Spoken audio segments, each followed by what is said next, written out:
The autumn wind whispered through Shadow Creek Valley, rustling the golden leaves that carpeted the ground around Eleanor Miller's isolated ranch. Most folks passing by would see nothing remarkable about the modest homestead, just a weathered barn, a well-maintained fence line, and a lone woman in her early 40s tending to a magnificent black stallion. What caught the eye, if anyone looked close enough, was how the horse moved, fluid grace masking coiled power, much like its owner.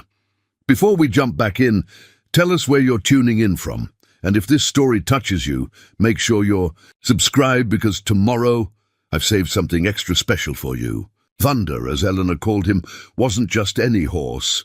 His muscles rippled beneath a coat that seemed to absorb the fading daylight, and his eyes held an intelligence that unnerved visitors. As Eleanor brushed his flank, her movements carried the same measured precision as her mount's, though few would notice. Her grey, streaked dark hair was tied back practically, and her simple work dress concealed both her figure and the scars earned in another life. 3 riders appeared on the ridge overlooking her property, their shapes stark against the autumn sky. Eleanor's hand paused mid-brush, but she didn't look up. Thunder's ears flicked forward then back, a signal they'd practiced countless times. The riders were armed, heavily so, and making no attempt to conceal their approach. "Easy now," Eleanor murmured, though whether to Thunder or herself wasn't clear. The stallion's muscles tensed beneath her hand, but he remained perfectly still, exactly as she'd trained him. From the ridge, it would appear the horse was half asleep while being groomed. Nothing could be further from the truth. The riders drew closer, and Eleanor could hear the creak of their saddles, the jingle of spurs that had seen too much use. The lead rider's horse, a sorrel with a mean look, had the distinct gait of an animal pushed too hard for too long. Rustlers, most likely, or worse. They'd been plaguing the valley for months now, growing bolder with each successful raid. "Morning, ma'am!" the lead rider called out, his voice carrying false cheer. He was a big man, with a beard that didn't quite hide the scar running along his jaw. "Fine-looking horse you got there." Eleanor straightened slowly, playing every inch the cautious. "Widow, can I help you, gentlemen?" She kept her voice mild, with just a touch of wariness. Thunder remained motionless beside her, but she could feel the slight shift in his weight, preparing. "Matter of fact, you can," the man replied, guiding his horse. Closer. His companions spread out slightly, a practiced movement that confirmed Eleanor's suspicions. "Name's Marcus Webb. My friends and I are looking to acquire some fresh mounts. That black stallion of yours would suit us just fine." Eleanor's hand rested on Thunder's neck, feeling the controlled power in his muscles. To the riders it would. Looked like a nervous gesture. It was actually a signal, one of many they'd perfected over years of partnership. "I'm afraid Thunder's not for sale," she replied, "though I hear the Carson Ranch up north might have some horses to trade." Webb's friendly demeanor slipped slightly. "Don't believe I mentioned anything about buying, ma'am." His companions' hands drifted toward their weapons. "Times are hard. Sometimes folks need to make arrangements that aren't exactly proper business deals." The autumn wind picked up, carrying with it the scent of approaching rain. Eleanor's fingers moved slightly against Thunder's neck, another silent signal. The stallion's breathing changed imperceptibly, preparing for what might come. These men had no way of knowing they weren't just facing a lone widow and her horse. They couldn't know that every detail of this encounter, from Eleanor's position relative to the barn to Thunder's seemingly relaxed stance, was the result of years of preparation. 3 men threatening a widow, Eleanor observed, her voice carrying a new edge that made Webb's horse shift nervously. "Your mothers must be so proud." The second rider, younger and wearing a deputy's badge that Eleanor would bet wasn't his, laughed harshly. "Ain't about pride, lady. It's about taking what we want. Now step away from that horse before this gets unpleasant." Eleanor didn't move. The wind tugged at her skirts, revealing momentarily the unusual boots she wore. Boots, designed specifically for what might happen next. You boys really should have asked around about Thunder before trying this, she said almost sadly. He's got a reputation of his own, you see. One that's got nothing to do with looking pretty. Webb's face darkened. Last warning, woman. Move. Away from the horse and go inside. We'll even let you keep your other nag in the barn, seeing as we're reasonable men. Reasonable men, Eleanor echoed, her hand still resting on Thunder's neck. Tell me something, Mr. Webb. In all your reasonable planning, did you ever wonder why a widow living alone would keep a war horse? Did you even recognize what he is?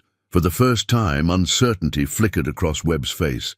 His eyes moved to Thunder, really seeing him now. The subtle scars on his flanks, the way his muscles were tensed despite his seemingly relaxed posture, the intelligence in his gaze. Too late, Webb recognized the signs that any cavalryman would have spotted immediately. Because Thunder here, Eleanor continued, her voice carrying clearly in the autumn air, he's not just any horse. He served in the border wars. 5 years of combat, trained by the best cavalry master in 3 territories. Of course, that was before I got him, before I added my own refinements to his education. The younger rider's hand had strayed to his gun, but he looked less certain now. Even his stolen deputy's badge couldn't hide his growing unease. Thunder's eyes tracked every movement, his breathing still perfectly controlled. Eleanor's fingers moved again, another signal. You're lying, Webb said, but his voice carried doubt now. Ain't no cavalry horse ever came this far north. Eleanor's laugh carried on the wind. You know what's interesting about lies, Mr. Webb? They don't usually come with documentation. Her free hand gestured toward Thunder's left flank, where a careful observer might notice the small brand, the mark of the 3rd Cavalry Regiment, clear as day for those who knew what to look for. The 3rd rider, who hadn't spoken until now, suddenly cursed. Webb, that brand, I seen it before. My brother served with the 3rd. Said their horses were worth more than gold, trained to... His voice trailed off as Thunder's head came up slightly, nostrils flaring. Trained to what? Eleanor asked, though she knew the answer. The wind had shifted again, carrying the scent of the approaching storm and something else, the subtle smell of more riders approaching from the north. Webb's reinforcements, no doubt, though they wouldn't arrive in time to matter. Last chance, Webb snarled, his composure cracking. Get away from that horse or... His threat cut off as Thunder moved, so fast it seemed impossible for an animal. His size. One moment he was standing quietly beside Eleanor, the next he had pivoted precisely, placing himself between her and the riders. His head was up now, ears forward, and gone was any pretense of being a simple ranch horse. You see, Eleanor continued, her voice carrying the weight of experience, most folks think cavalry horses are just trained to ignore gunfire and charge on command. That's true enough, as far as it goes. But the best ones, the ones that survived, year after year of combat, they learned something more. They learn to read men's intentions, to spot a weapon before it's drawn, to move faster than a bullet when they need to. The autumn wind gusted stronger, and with it came the first drops of rain. Thunder stood rock-steady, his every muscle coiled and ready. The position he'd taken wasn't random. It gave Eleanor clear lines of movement in 3 directions, while preventing the riders from spreading out further. So I'm going to explain something, Eleanor said, her hand still resting on Thunder's neck. That nervous energy your horses are showing, they know what Thunder is. Animals recognize a predator when they see one. Right now, they're trying to warn you that you've made a very serious mistake. Webb's hand moved toward his gun, but before he could reach it, Thunder demonstrated exactly why he'd earned his name in the border wars. The stallion's rear hoof struck the ground once, hard, sending a spray of dirt and golden leaves into the air. The sound cracked like a gunshot, causing Webb's horse to rear in panic, nearly unseating him. That, Eleanor noted calmly, was a warning. The next one won't be. Webb struggled to control his spooked mount, his earlier confidence evaporating. Like morning dew, the younger man with the stolen badge tried to circle around, but Thunder's positioning had created what any cavalry officer would recognize: a tactical advantage that left the would-be thieves with no clear line of approach. "Miss," the third rider spoke again, his voice carrying recognition and growing fear. "That animal, during the border wars, they called them shadow mounts, said they could fight better than most men." He began backing his horse away slowly. "Webb, we need to—" "Shut up!" Webb's rage barely masked his uncertainty. "It's just a horse and some woman's tricks, ain't nothing more." Eleanor's fingers traced a pattern on Thunder's neck, another signal, one that made the stallion shift his weight with predatory grace. "You mentioned arrangements earlier, Mr. Webb. Let me suggest one. Leave now, while you still can. Tell whoever sent you that Shadow Creek Valley isn't the easy target they think it is." A distant rumble of thunder. The storm was getting closer. The air grew thick with tension and the metallic scent of approaching rain. Webb's companions had unconsciously backed their mounts several paces away, their animals' instincts overriding their riders' bravado. "You don't understand your situation," Webb tried one last time, but his words lacked conviction. "We've got friends coming." "From the north," Eleanor interrupted. "Yes, I know. Thunder caught their scent about the same time. He picked up the knife in your boot, and the derringer your young friend is trying to hide." Her voice hardened. "But see, that's the thing about cavalry horses. They're trained to handle multiple threats. Numbers don't impress them much." As if to emphasize her point, Thunder executed another precise movement, his hooves placing with deliberate care that spoke of years of training. The motion seemed almost casual, but it had shifted his position to give him clear access to all. 3 riders, while maintaining protection of his handler. The younger man's nerves broke first. "This ain't worth it," he declared, wheeling his horse around so fast he dropped the hidden derringer. It landed in the golden leaves with a dull thud that made Thunder's ears flick forward momentarily, Webb's face contorted with rage and embarrassment. "You yellow-bellied!" But his words cut off as Thunder moved again, this time with frightening speed. The stallion's teeth snapped shut inches from Webb's knee, a warning so precisely calculated it left no doubt about what would happen if he chose to escalate further. "That's 2 warnings," Eleanor observed quietly. "There won't be a third." Preparing and narrating this story took us a lot of time, so if you are enjoying it, subscribe to our channel. It means a lot to us. Now back to the story. Through the tension, she felt the subtle vibrations in the ground, hoofbeats approaching from the north. Webb's reinforcements were getting closer, but they'd find a very different situation than they expected. The autumn wind carried another rumble of thunder, closer now, and with it came the first real drops of rain. "You've made your point," the third rider said, already turning his horse. "Webb, live to fight another day. That's a war horse, and she—" He paused, studying Eleanor with new eyes. "She knows too much about cavalry tactics to be just some widow." Webb's hand had strayed toward his gun twice more, but each time Thunder's positioning had prevented him from drawing. Now, finally, reality seemed to sink in. His mount, still trembling from Thunder's earlier display, needed little encouragement to back away. "This ain't over," Webb snarled, but the threat sounded hollow even to his own ears. "Actually," Eleanor replied, her voice carrying the certainty of someone who had faced far worse, "it is. You just don't know it yet." The rain began to fall in, earnest as the would-be horse thieves retreated, their mounts more than willing to put distance between themselves and Thunder. Eleanor watched them go, her hand still resting on her stallion's neck, feeling the controlled power in his muscles slowly ease. Only when the riders had disappeared over the ridge did she allow herself a small smile. "Well done, old friend," she murmured to Thunder, "though I suspect our day isn't over yet." The stallion's ears flicked in agreement as the sound of approaching riders grew stronger. Whatever came next, Eleanor knew that Shadow Creek Valley's reputation was about to change. The story of a widow and her unusual horse would spread, though few would guess the full truth of their partnership or the events that had led them both to this quiet valley. The autumn rain fell steadily now, turning the golden leaves a deeper shade of amber. Eleanor and Thunder remained by the barn, waiting. They had faced worse odds in the border wars, though that was a story few now lived to tell.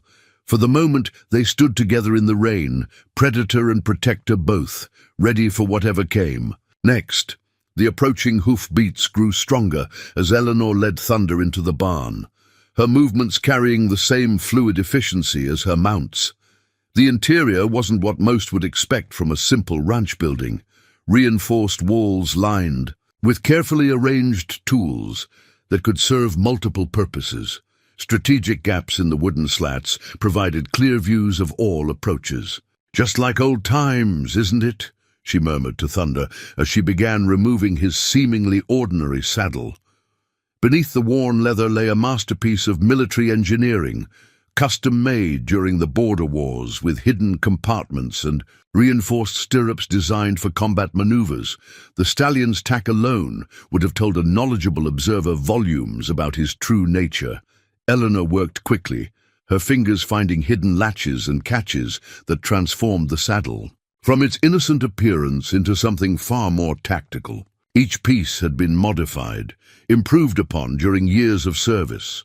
The bridle, when properly adjusted, could be released instantly with a specific signal. The blanket beneath concealed light but effective armor. The sound of riders drew closer. Through the barn's strategic gaps, Eleanor counted 6 mounted figures approaching from the north. More of Webb's associates, no doubt, though these moved with military precision that the first group had lacked. Their formation suggested actual cavalry training. This wouldn't be the simple confrontation Webb had planned. Thunder's ears pivoted, tracking the newcomers. His posture shifted subtly, and Eleanor nodded in agreement with his assessment. "Recognized their riding style, did you? 4th Regiment, if I had to guess. Different from your old unit." The stallion's soft nickering held a note of disdain that made Eleanor smile despite the situation.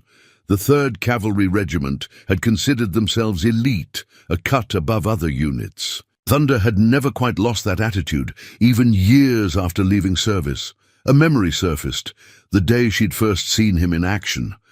Not the official cavalry demonstrations where Thunder had performed flawlessly, but the brutal reality of combat during a border raid. She'd been undercover then, gathering intelligence about weapons smugglers when the attack came. Thunder and his original rider had moved like one being, a lethal combination that turned the tide of battle. 2 days later, his rider fell to an assassin's bullet, and Eleanor saw an opportunity that would change both their lives. The approaching riders had stopped just beyond the barn. Their horses' movements suggested military training, but not the elite level that Thunder represented. Eleanor's fingers traced a particular scar on his flank, earned during their escape from the border fortress, a night that had forced them to trust each other completely. "Mrs. Miller," a voice called out, carrying the clipped tones of command. "We heard there was trouble. Webb mentioned you might need assistance." Eleanor's laugh held no humor. "Did he now?" Interesting way to describe his attempted theft. She continued working with Thunder's tack, each piece revealing new aspects of their shared history. "Though I suspect you gentlemen already knew his intentions," a different voice responded, lower and more cautious. "Ma'am, perhaps we should discuss this face to face. No need for any unpleasantness." "Interesting choice of words," Eleanor replied, her fingers finding another hidden catch in Thunder's saddle. This one concealed something that had saved their lives more than once, particularly from men who've taken such care to hide their approach from the main road. A pause followed her words. Then the sound of boots hitting the ground. 3 men dismounting while others maintained their positions. Good cavalry tactics. Though predictable to anyone who'd served, you seem to know something about military matters, Mrs. Miller, the first voice noted, closer now, just outside the barn. Unusual knowledge for a rancher's widow. Eleanor shared a glance with Thunder. The stallion's ears were forward, his muscles ready but not tense. They'd performed this dance before, though not for many years. Knowledge can come from unexpected places, Captain. She put subtle emphasis on the rank. Like how I know you're not really 4th Regiment, despite the accuracy of your uniforms. Another. Pause, heavier this time. What makes you say that, Ma'am?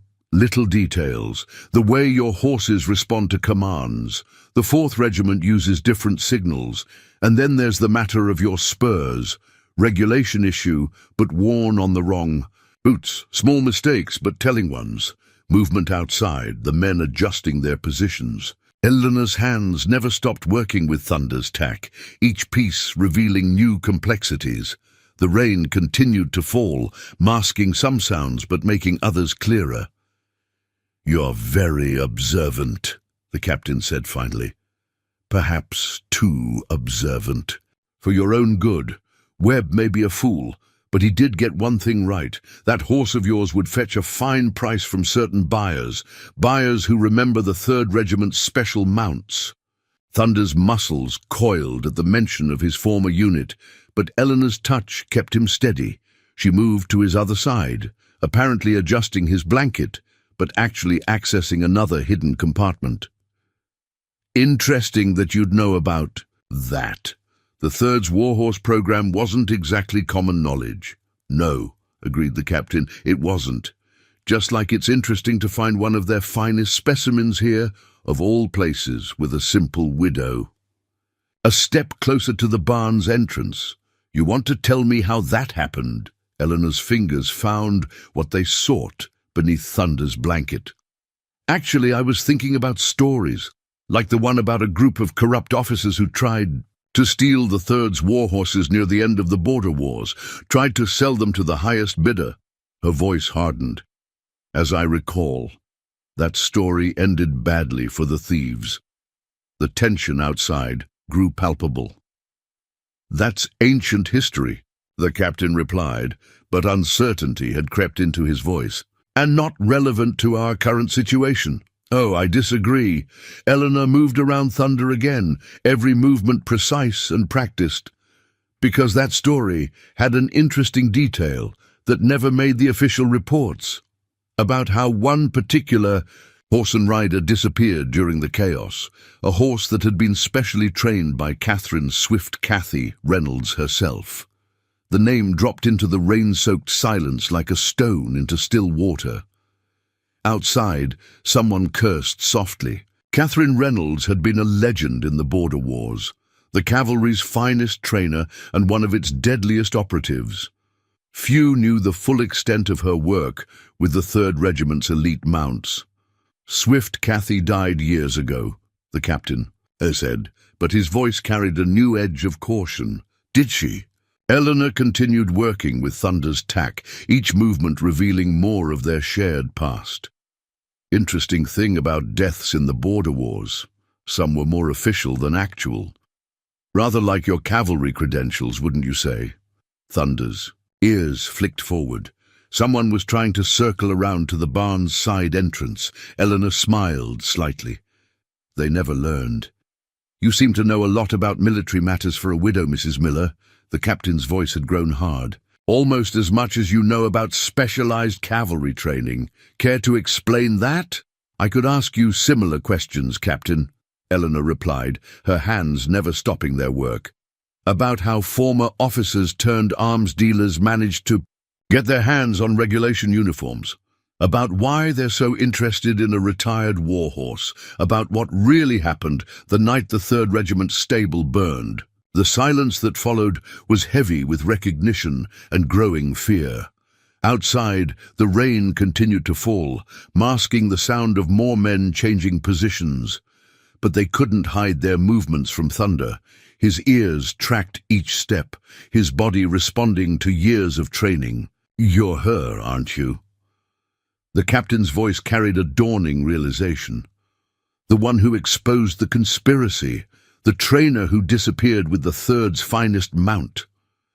Eleanor's fingers traced another scar on Thunder's flank, this one from the night of their escape, when choices made in fire and chaos had forged a partnership stronger than any mere military training. "You know what's remarkable about assumptions, Captain?" Her voice carried the weight of experience. "How they can blind even trained observers to what's right in front of them." She patted Thunder's neck, feeling the controlled power in his muscles. "You assumed I was just another widow. Webb assumed Thunder was just another horse. And now you're assuming you have us trapped." Movement at the barn's entrance. Shadows approaching with military precision. But Eleanor and Thunder had positioned themselves exactly where they needed to be, just as they had so many times before. "Last chance, Catherine," the captain called out, dropping all pretense. "Surrender the horse and we can discuss terms."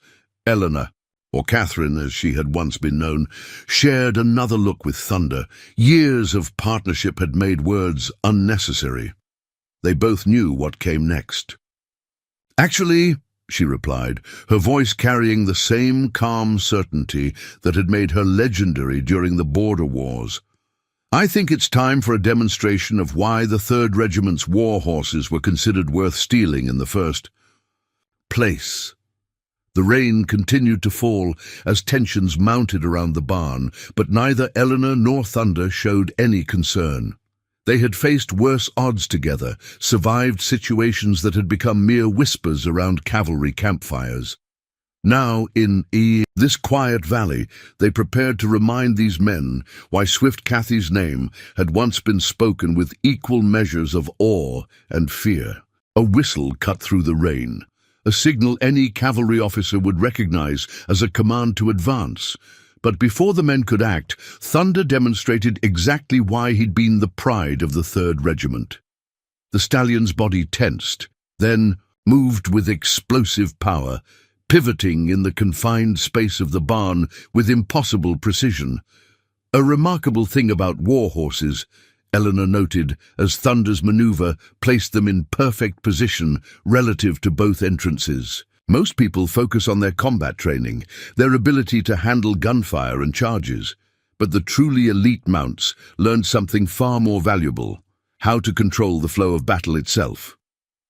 Through the gaps in the barn walls, she could see the men adjusting their positions, trying to compensate for Thunder's unexpected movement.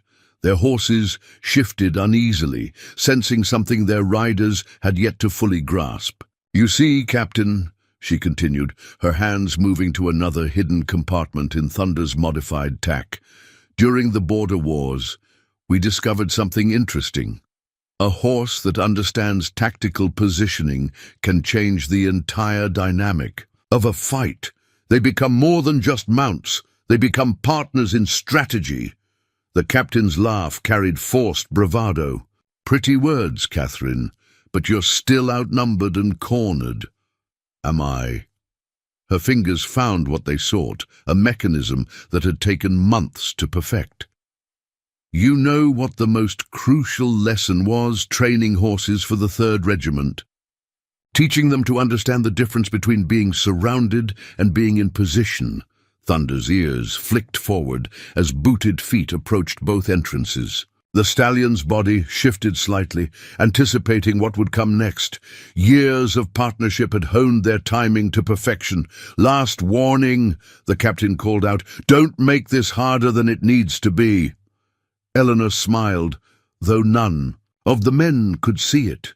"You know what your predecessor said the night of the stable fire? Almost exactly the same words. He didn't understand either. About Thunder, about me, about why some secrets are worth protecting." A sudden movement at both entrances, men rushing in with military precision. But Eleanor and Thunder were already in motion. The mechanism she'd activated dropped heavy wooden bars across both doorways, while Thunder's perfectly timed pivot sent a cascade of equipment crashing toward their would-be captors. "That's the thing about assumptions, gentlemen," Eleanor called out as chaos erupted. "They can be deadly."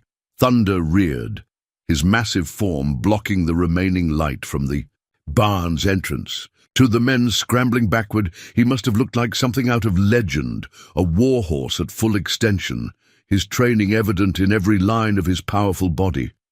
"I think it's time we had an honest discussion," Eleanor announced, her voice carrying the authority that had once commanded the 3rd Regiment's most elite training program.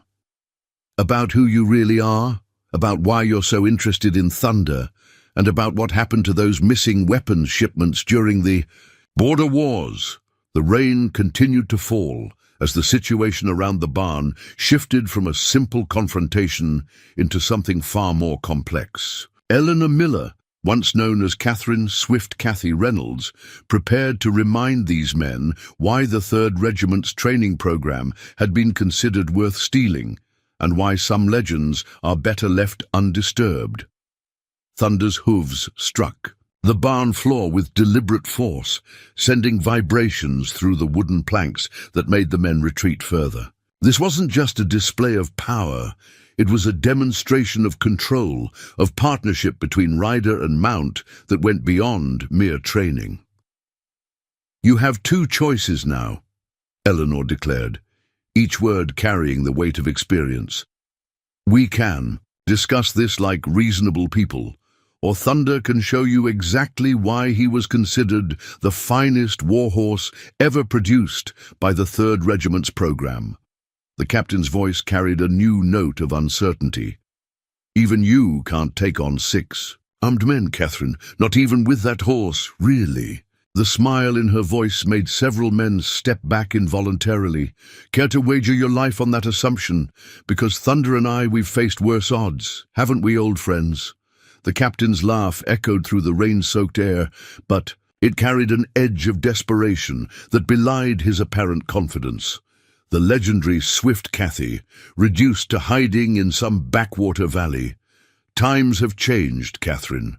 The border wars are over. The 3rd Regiment is disbanded. Your precious training program is nothing but dust and memories. Is that what you think?" Eleanor adjusted her position slightly, one hand resting on Thunder's neck. "Then explain why you're here, Captain Harrison Vale. Yes, I know who you are. Or rather, who you were before they stripped your rank for selling military secrets." Vale's sharp intake of breath confirmed her words. Through the gaps in the barn walls, Eleanor could see his men exchanging uneasy glances. They hadn't known their commander's true identity. "The thing about disgrace," Vale recovered quickly, "is that it forces a man to seek new opportunities, like the chance to acquire a legendary warhorse, one that could prove certain theories about the 3rd Regiment's training methods." Thunder's muscles tensed beneath Eleanor's hand. The stallion remembered Vale, though the captain didn't know it. He'd been present during the early stages of the training program, before greed and ambition revealed his true nature. "You're working for Blackwood," Eleanor stated flatly. "He's still trying to recreate the program, isn't he, even after all these years?" Vale's silence was confirmation enough. Sebastian Blackwood, weapons dealer, former military contractor, and the man ultimately responsible for the stable fire that had forced Eleanor and Thunder to disappear. His obsession with the 3rd Regiment's elite mounts had turned from professional interest to dangerous fixation. "Blackwood understands the potential," Vale finally responded. "One properly trained warhorse could be worth a fortune to the right buyer, but a method to create more, to build an entire stable of elite mounts that would change the balance of power across the territories." Rain drummed against the barn's roof as Eleanor processed this revelation. "So that's why you're really here, not just to capture Thunder, but to take me as well, to force me to reveal the training methods." "They said you were clever." Vale's voice carried grudging admiration. "Though not clever enough to see the bigger picture. Blackwood doesn't just want to recreate the program, he wants to perfect it. Imagine an army of horses like your Thunder, each one capable of turning the tide of battle. The territories would have no choice but to pay whatever price he demanded." Eleanor's laugh held no humor. "You actually believe that's possible?" That you can mass-produce what thunder represents? Her hand moved to a particular scar on the stallion's flank. This mark, he got it saving my life during the border wars, not because of training, but because of trust, because we chose to fight for each other. That's what none of you ever understood about the program. Pretty sentiments, Vale. Dismissed, but irrelevant. Blackwood has resources you can't imagine, facilities built specifically for this purpose. Scientists are studying every aspect of equine behavior. With your knowledge, we could create an abomination, Eleanor cut him off. Turn living creatures into weapons without souls, just like you tried to do before the fire. Movement outside. Vale's men adjusting their positions again, but with less confidence now. The revelation of their commander's true identity and purpose had shaken them. The fire that you started, Vale's voice hardened, that destroyed years of research and killed good men. Good men? The edge in Eleanor's voice made several horses outside stamp nervously. Like Colonel Richards, the one who ordered horses whipped until they broke, thinking pain would make them stronger? Or Lieutenant Mason, who wanted to use poison gas to test their endurance? Thunder's ears flattened at the memories. He had witnessed those experiments, had seen what happened to horses that failed to meet Blackwood's impossible standards. That was necessary research, Vale insisted, but uncertainty had crept into his voice. It was torture, Eleanor corrected, and it proved what I'd been trying to tell them from the start. You can't force this kind of partnership. It has to be earned, built on mutual trust and respect. Thunder isn't just a weapon to be replicated. He's a partner who chooses to fight alongside me. Rain continued to fall as tension mounted around the barn. Vale's men had spread out, taking positions that suggested they still planned to attempt a capture. They didn't understand that every movement, every shift in position, was being tracked by both horse and rider. You know what's fascinating? Eleanor continued, her hands moving to another hidden catch in Thunder's tack. How men like Blackwood always make the same mistake. They see the physical attributes, the speed, the strength, the combat capabilities, but they miss the most important element. And what's that? Vale's tone carried mockery, but also curiosity. The choice. Eleanor's voice softened. Every time Thunder goes into battle, he chooses to fight. Not because of training or conditioning, but because we trust each other completely. That's what makes him unique, what makes all the 3rd Regiment's elite mounts special. They weren't just trained, they were partners. Vale's laugh carried genuine amusement. You expect me to believe that? That some mystical bond between horse and rider is more important than proper conditioning and training? I expect you to remember what happened the last time someone underestimated that bond, Eleanor replied. The night of the fire, when Thunder and I escaped. How many men did Blackwood lose trying to stop us? How many of his precious conditioned horses broke ranks and fled when faced with a true war mount? Silence fell, broken only by the steady drumming of rain. Vale's men shifted uneasily, sensing the growing tension between their commander and the woman they'd come to capture. That's ancient history, Vale dismissed, but his voice carried an edge of concern. Times have changed. Blackwood's methods have improved. He has backing from people who understand the true value of what we're creating. You mean the weapons smugglers? Eleanor's question made Vale pause. The same ones who tried to buy the 3rd Regiment's horses during the border wars? I recognize their signature in the recent raids. The same tactics, the same patterns. Blackwood's still working with them, isn't he? Thunder's ears flicked forward as more movement caught his attention. Through the gaps in the barn walls, Eleanor could see riders approaching from the east, reinforcements Vale had held in reserve. You're still well informed for someone hiding in a backwater, Vale noted, which makes me wonder what else you've been doing these past years. What other secrets you've been keeping besides training methods? Eleanor's smile was hidden by the barn's shadows. Careful, Captain. You're asking questions that got better men than you killed during the border wars. Perhaps, Vale's voice hardened. But those men didn't have what I have. Leverage. You're surrounded, outnumbered, and out of options. Blackwood wants you alive, but he didn't specify in what condition. Interesting threat, Eleanor responded, her fingers finding another hidden mechanism in Thunder's tack, though it suggests you haven't really studied what happened to the last group that tried to capture us. Tell me, Vale, did Blackwood share those reports with you about the night at Broken Ridge? A subtle shift in the atmosphere. Several of Vale's men recognized the reference. The battle at Broken Ridge had become almost mythical among cavalry units, though few knew the true story.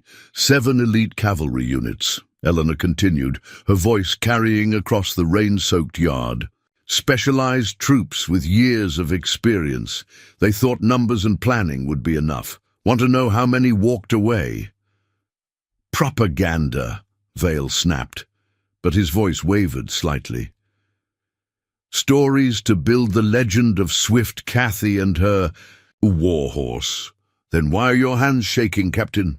The observation cut through the tension like a knife. Because you were there, weren't you? Not in the main force, no, you were with the reserve unit, watching from the ridge. You saw what one properly trained warhorse could do when pushed too far. Thunder's muscles rippled beneath her touch, remembering. The stallion's breath came steady and controlled, but his ears remained focused on the approaching reinforcements. From the east. That was different, Vale insisted. You had support from the 3rd Regiment, backup plans. I had Thunder, Eleanor corrected, and something you and Blackwood never understood. The bond between a true warhorse and its chosen rider isn't just about training or conditioning. It's about absolute trust, about knowing that when everything goes wrong, you'll fight for each other without hesitation. More movement outside, Vale's men adjusting their positions again, but with growing uncertainty. The rain had intensified, reducing visibility and making their horses increasingly nervous. Pretty speeches won't change your situation, Vale declared, though his earlier confidence had eroded. Blackwood's facilities are different now, better equipped. With the right persuasion, you'll help us recreate the program. Thunder will be the template for a new generation of war horses. Eleanor's laugh carried genuine amusement. You still think this is about training methods? That Thunder's abilities can be replicated in some facility? Her hand moved to another hidden catch in the saddle. Tell me something, Vale. In all your planning, did you ever wonder why none of Blackwood's previous attempts succeeded? Why did every horse he tried to condition either broke or went mad? Silence fell, heavy with unspoken truths. Even the rain seemed to quiet, as if nature itself waited for the revelation. Because they lacked something essential, Vale finally responded, his voice carrying frustrated acknowledgement. A quality we could never quite identify or reproduce. They lacked choice, Eleanor stated flatly. The freedom to decide whether to fight or flee. Every horse you tortured, every animal you tried to condition, they were prisoners. But Thunder and the other 3rd Regiment mounts, they chose their riders, choose to fight. That's what made them special. A horse screamed in the distance. One of Vale's reinforcements had pushed too hard in the worsening weather. The sound made several of the nearby mounts stamp nervously, but Thunder remained perfectly still, waiting. Blackwood's obsession has blinded him, Eleanor continued. He thinks he can force this kind of partnership, create it through pain and conditioning.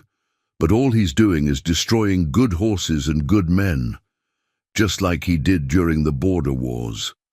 Vale's response was cut off by another sound, hooves approaching at a gallop from the west, not his reinforcements. These riders moved differently, with a purpose that made Thunder's ears prick forward in recognition. More surprises, Catherine? Vale's voice carried both anger and worry. How long have you been planning this?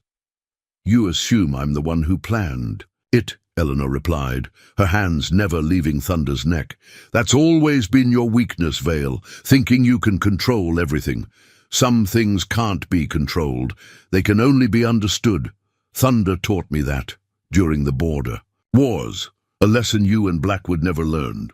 The approaching riders drew closer, their pattern of movement suggesting military training, real training, not the false discipline Vale's men displayed. Through gaps in the barn wall, Eleanor could see her would-be captors shifting uneasily, sensing the change in situation. "Last chance, Captain," Eleanor announced, her voice carrying absolute certainty. "Surrender now. Explain to Marshal Bennett why you're impersonating cavalry officers, and maybe you'll avoid the fate of your previous companions at Broken Ridge." The name dropped into the rain-soaked silence like a thunderbolt. Marshal Bennett was legendary among frontier law enforcement, a man who had spent years tracking weapons smugglers and corrupt military officials. His arrival would change everything. Vale's curse carried genuine fear. "You're bluffing. Bennett's operation is 3 territories away." "Is it?" Eleanor's question hung in the air as the sound of approaching riders grew stronger. "Or has he been watching Blackwood's operation all along, waiting for you to make exactly this mistake?" A crash of thunder emphasized the worsening storm as Eleanor's fingers moved across Thunder's modified tack, activating mechanisms that had remained hidden for years. The barn's interior, which had seemed simple at first glance, began revealing its true nature. "Fascinating thing about preparation," she addressed Vale's increasingly nervous men. "Most people focus on weapons, on obvious defenses. They forget that true security lies in the details others overlook." Her hands found another catch, and panels in the barn walls shifted silently, changing sightlines and creating new defensive positions. Vale's sharp intake of breath suggested he'd noticed the transformation. "You've been planning this. All of it. The isolated location, the seemingly vulnerable setup." 5 years, Eleanor confirmed, her voice carrying calm certainty. 5 years studying the valley's patterns, modifying this barn, preparing for the day when Blackwood's obsession would inevitably lead him here. Thunder shifted beneath her touch, positioning himself perfectly as hidden shutters in the roof opened, letting in streams of rain-filtered light that illuminated specific areas while leaving others in shadow. Through gaps in the walls, she could see Vale's men struggling to maintain their positions as their horses grew increasingly nervous. The approaching riders from the west had changed formation, suggesting coordinated movement that spoke of serious military training. "The wood for these walls," Eleanor continued, her hands never still, "came from the old fortress near Copper Creek, specially treated lumber that dampens sound and deflects bullets, the same material we used in the 3rd Regiment's training facilities before Blackwood corrupted the program." Vale cursed softly as understanding dawned. "The supply raids last summer, when those lumber shipments went missing, that was you." Among other things, Eleanor's smile remained hidden in the shadows. "Tell me, did Blackwood ever figure out why his new conditioning facility burned 3 months ago, or why his prized stallions somehow found their way to sanctuaries across the territory?" Movement outside, Vale's reinforcements from the east had arrived, but they faced an unexpected challenge. The seemingly open ground around the barn had been subtly modified over years of careful work. Small changes in elevation, strategic placement, of rocks and vegetation, all designed to control mounted movement in ways only an experienced cavalry officer would recognize. "Every fence post," Eleanor explained, as Vale's men discovered their tactical disadvantage, "every tree, every seemingly random feature of this valley, all positioned to create specific approaches while denying others. Thunder helped design it. War horses understand terrain in ways most humans never grasp." The stallion's ears flicked forward as more riders approached from the west. The sound of their movement carried clear purpose now. Not just trained soldiers, but experienced cavalry units who knew how to use rain and poor visibility to their advantage. Marshal Bennett's men? Vale realized aloud, his voice carrying growing desperation. But how did they know? You really should have studied those supply raid reports more carefully, Eleanor interrupted. Particularly the patterns, the timing. A good marshal understands that sometimes the best way to catch smugglers is to let them think they're succeeding. Thunder's muscles tensed beneath her touch as Vale's men tried to reposition, only to find themselves naturally channeled into predetermined zones. The barn's modified interior now controlled every possible angle of attack, while offering Eleanor and Thunder multiple routes of movement. The thing about proper preparation, she continued, activating another hidden mechanism that caused several of Vale's men to curse in surprise, as previously solid ground proved treacherous beneath their horses' hooves, is that it requires patience. The willingness to spend years building something that looks completely innocent to outside observers. Vale's laugh carried an edge of hysteria. All this time, the quiet widow act, the isolated ranch, it was never about hiding. You were setting a trap. Not exactly. Eleanor's voice hardened. It was about creating a choice. For you, for Blackwood, for anyone who thought they could force their will on creatures that deserve better. The same choice I offered during the border wars, before greed and cruelty corrupted everything we'd built. Thunder's ears tracked the approaching riders as they split into two groups, executing a classic cavalry pincer movement. Through the rain, Eleanor could hear Vale's reinforcements, discovering more of the valley's carefully planned obstacles. You see, Captain, she continued, her hands moving to another set of hidden controls, while you and Blackwood spent years trying to recreate the 3rd Regiment's program through force, I was proving what I'd argued from the start, that true partnership can't be compelled. It has to be earned. The barn's interior had transformed completely now, revealing its true nature as a defensive position 5 years in the making. Every board, every beam, every seemingly decorative feature served multiple purposes, all designed around the unique capabilities of a true warhorse and his chosen rider. That's why your conditioning methods keep failing, Eleanor explained, as more of Vale's men found themselves in increasingly untenable positions. You try to break the horse's will, to force obedience through pain and fear. But a warhorse without will, without the choice to fight or flee, is just another mount. What made the 3rd Regiment special was that our horses chose to fight alongside us. Thunder's muscles coiled beneath her touch as another group of riders appeared from the north. More of Bennett's men, moving with practiced coordination that made Vale's troops look amateurish in comparison.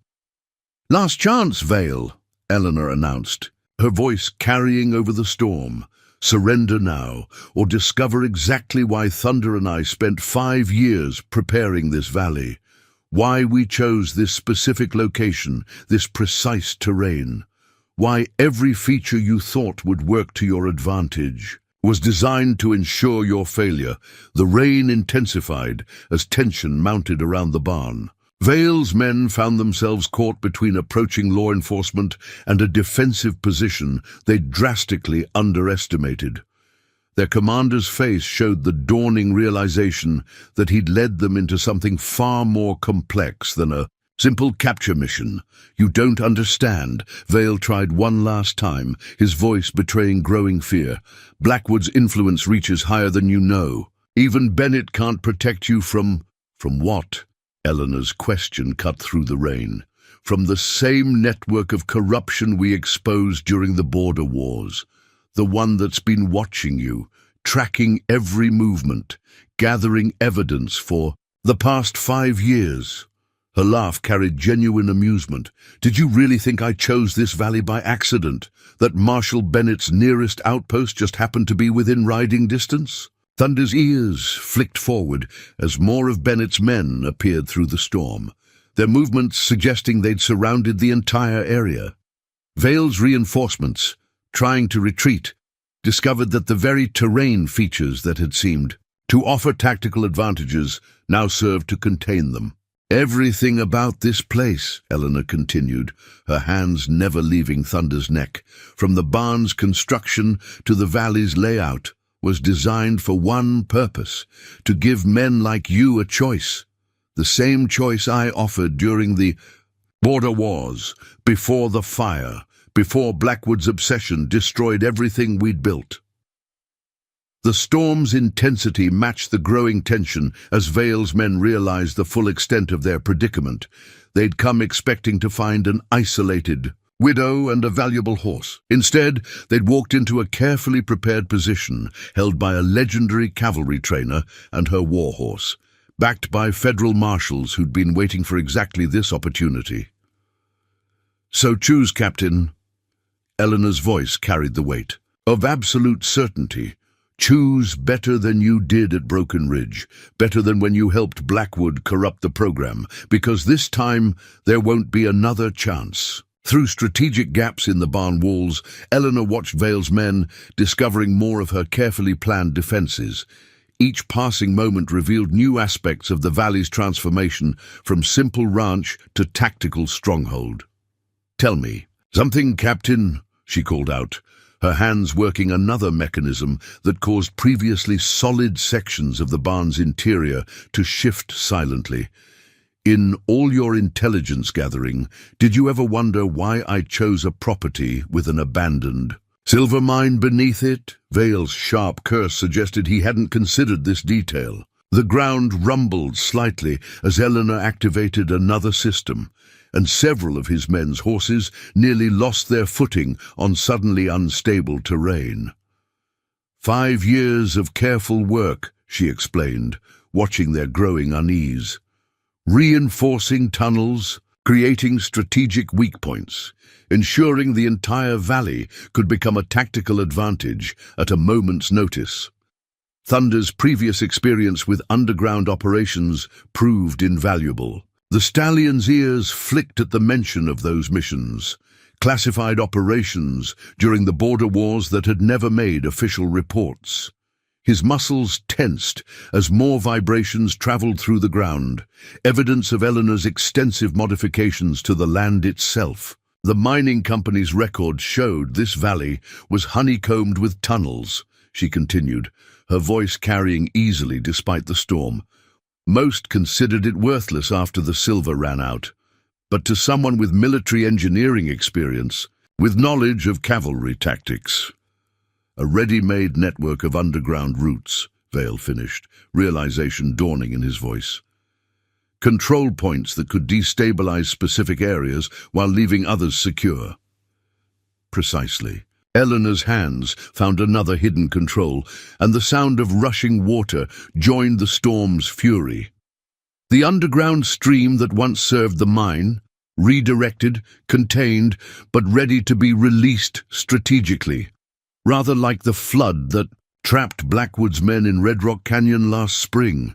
More of Bennett's forces appeared through the rain, their positioning suggesting intimate knowledge of the valley's hidden strengths and hazards.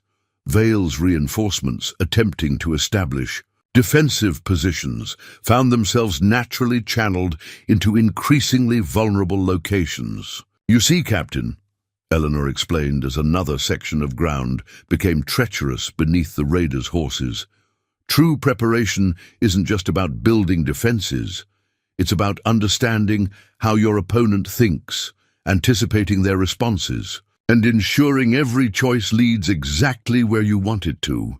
Thunder's muscles coiled as he tracked the movement of Vale's increasingly nervous men. The stallion's training allowed him to sense subtle shifts in the ground that warned of activated mechanisms, of terrain about to transform from solid to unstable.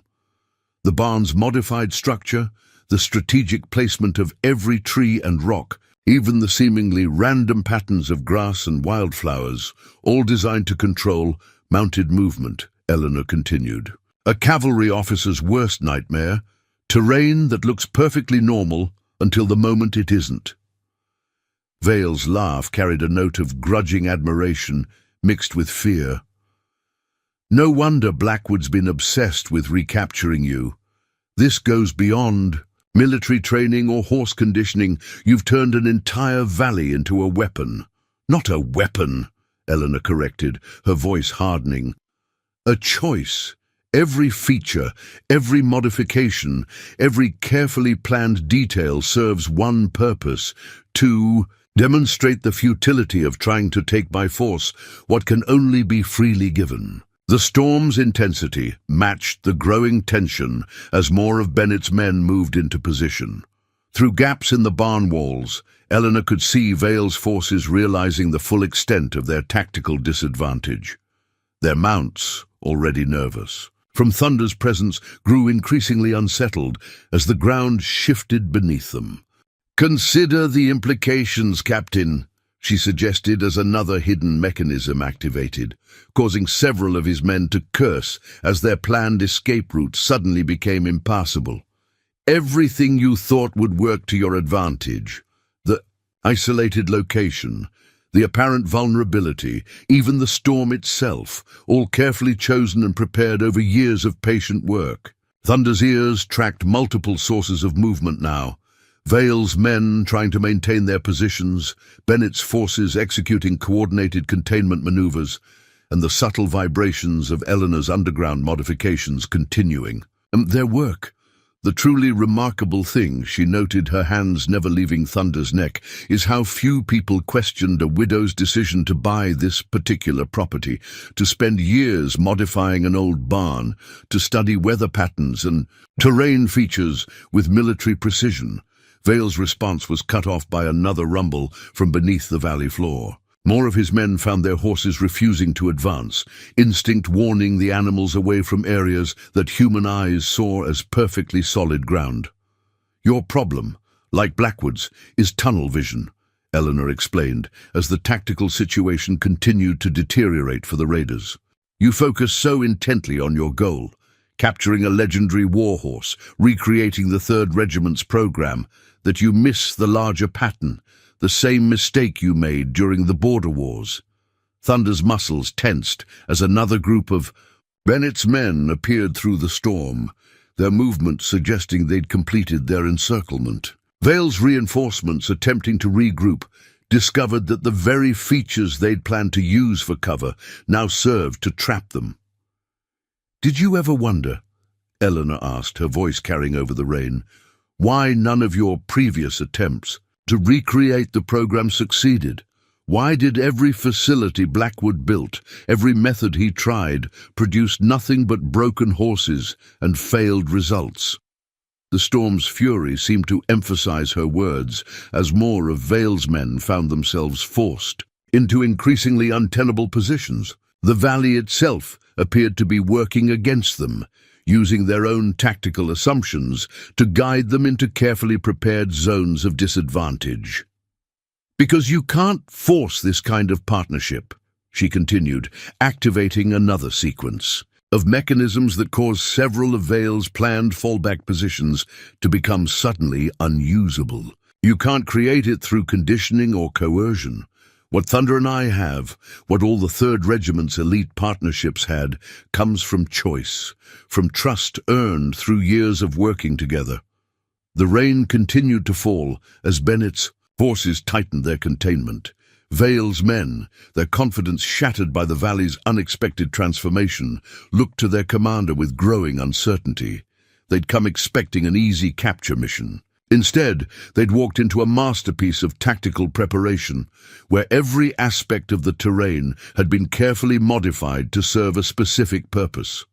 "So choose, Captain," Eleanor announced, her hands moving to Thunder's saddle as the barn's interior completed its transformation from simple shelter to strategic stronghold.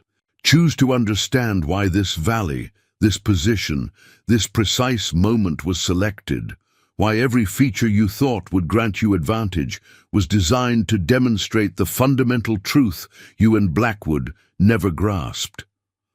The storm's intensity Perfectly matched, the growing realization on Vale's face as he finally understood the full scope of what he'd walked into. This wasn't just a defensive position.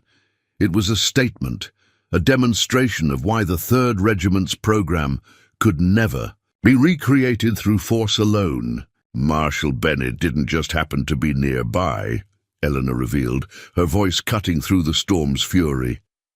His forces didn't simply stumble upon Blackwood's operation.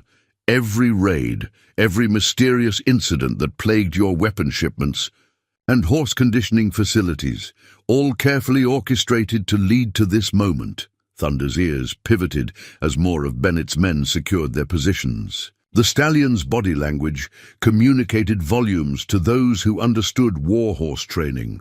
This was no simple mount responding to commands, but a tactical partner aware of every nuance of the developing situation.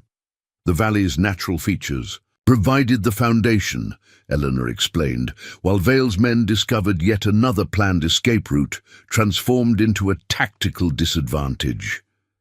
The old mining tunnels offered structure, but it was Thunder's understanding of mounted combat that shaped the final design. Vale's face showed dawning comprehension as another section of seemingly solid ground proved treacherous for his forces. The elevation changes, the subtle grade variations, they're all based on cavalry movement patterns. Precisely. Eleanor's hands found another concealed mechanism. Every slope, every depression, even the patterns of rock outcroppings, all positioned to take advantage of how mounted units naturally respond under pressure. The same principles we taught in the 3rd Regiment turned into a comprehensive defensive system.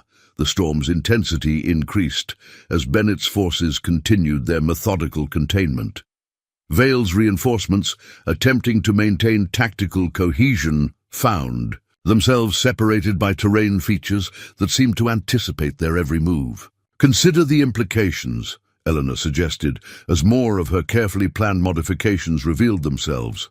5 years studying weather patterns, analyzing seasonal changes, understanding how rain and wind affect mounted operations in this specific terrain. Thunder's experience proved invaluable. Warhorses understand these dynamics instinctively. Vale's nervous laugh carried over the rain. You turned meteorology into a weapon. The storm, you knew it was coming, planned for it. Weather is just another tactical element, Eleanor confirmed, while activating sequences that transformed more of the valley's familiar features into strategic challenges. Like the creek that feeds the old mining operation, its flow patterns change predictably with rainfall, affecting ground stability in ways only experienced cavalry officers would recognize. Thunder's muscles rippled as he tracked multiple threats through the barn's modified structure. His training allowed him to interpret subtle vibrations that warned of activated mechanisms, of terrain about to shift from advantageous to hazardous. For mounted units, the barn's design incorporates principles from frontier fortifications, Eleanor continued, as more of Vale's men found their tactical options diminishing. Modified using insights gained during the border wars. Every beam, every support, every seemingly decorative element serves multiple functions. Bennett's forces executed another coordinated movement, demonstrating intimate familiarity with the valley's hidden strengths and vulnerabilities. Vale's remaining men, their confidence shattered, watched as their planned positions became increasingly untenable. But the true masterpiece, Eleanor noted while thunder crashed overhead, isn't in the physical preparations.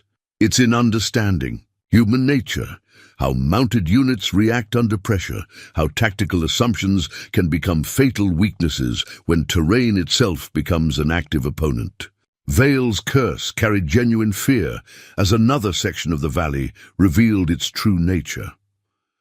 The supply raids, the mysterious accidents at Blackwood's facilities, they weren't just sabotage. You were studying our responses, learning our patterns. Every incident provided valuable information, Eleanor confirmed. How your men move under pressure, their preferred tactics, their fallback tendencies. Thunder's ability to read mounted units proved especially useful in designing containment zones. The storm's fury perfectly complemented the tactical situation as more of Bennett's forces secured their positions. Vale's men, their options systematically eliminated by Eleanor's preparations, faced the growing realization that they'd ridden into something far more sophisticated than a simple ambush. The valley's design includes elements from every major cavalry engagement of the border wars, she explained, while activating another sequence of defensive measures. Terrain features that proved effective at Crystal Ridge, weather considerations from the Battle of Broken Pass, even psychological factors observed during the campaign against weapons smugglers. Thunder's ears tracked the movement of Vale's increasingly desperate men as they discovered more of their planned extraction routes compromised. The stallion's body language communicated readiness without tension, the collected power of a war horse confident in its tactical position. Each modification, each carefully planned detail, Eleanor continued, serves to demonstrate why force and coercion can never replicate what the 3rd Regiment achieved. True partnership, genuine trust between horse and rider, can't be manufactured in some facility or conditioned through pain. The rain intensified as Bennett's forces completed their encirclement. Vale's remaining options diminished with each passing moment as the valley's true nature continued to unfold, transforming familiar terrain into an intricate system of tactical disadvantages for mounted units. "So make your choice, Captain," Eleanor announced as thunder punctuated her words. "Choose to understand why this location, this moment, this precise tactical situation was arranged. Why every element you thought would grant advantage was designed to prove the fundamental truth about war horses and the soldiers who ride them." The storm's fury matched the growing comprehension on Vale's face as he finally grasped the full scope of what he'd encountered. This wasn't merely a defensive position or a tactical trap. It was a demonstration, a carefully orchestrated lesson about the true nature of the partnership between a war horse and its chosen rider. The storm's intensity perfectly matched the growing tension as Eleanor's hands moved across Thunder's neck, each touch carrying years of shared history. "You know, Captain," she addressed Vale through the rain-soaked air, "before you and Blackwood corrupted everything, the 3rd Regiment's training program began with a simple truth. The best partnerships are forged in moments of choice. Through gaps in the barn's modified walls, she could see Bennett's forces continuing their methodical containment. Vale's men, their tactical options systematically eliminated, listened with growing unease as she continued. "Summer of '65, Eleanor recalled, her voice carrying over the storm. The 4th Cavalry had just suffered devastating losses along the border. Conventional mounts proved inadequate against the weapons smugglers' new tactics.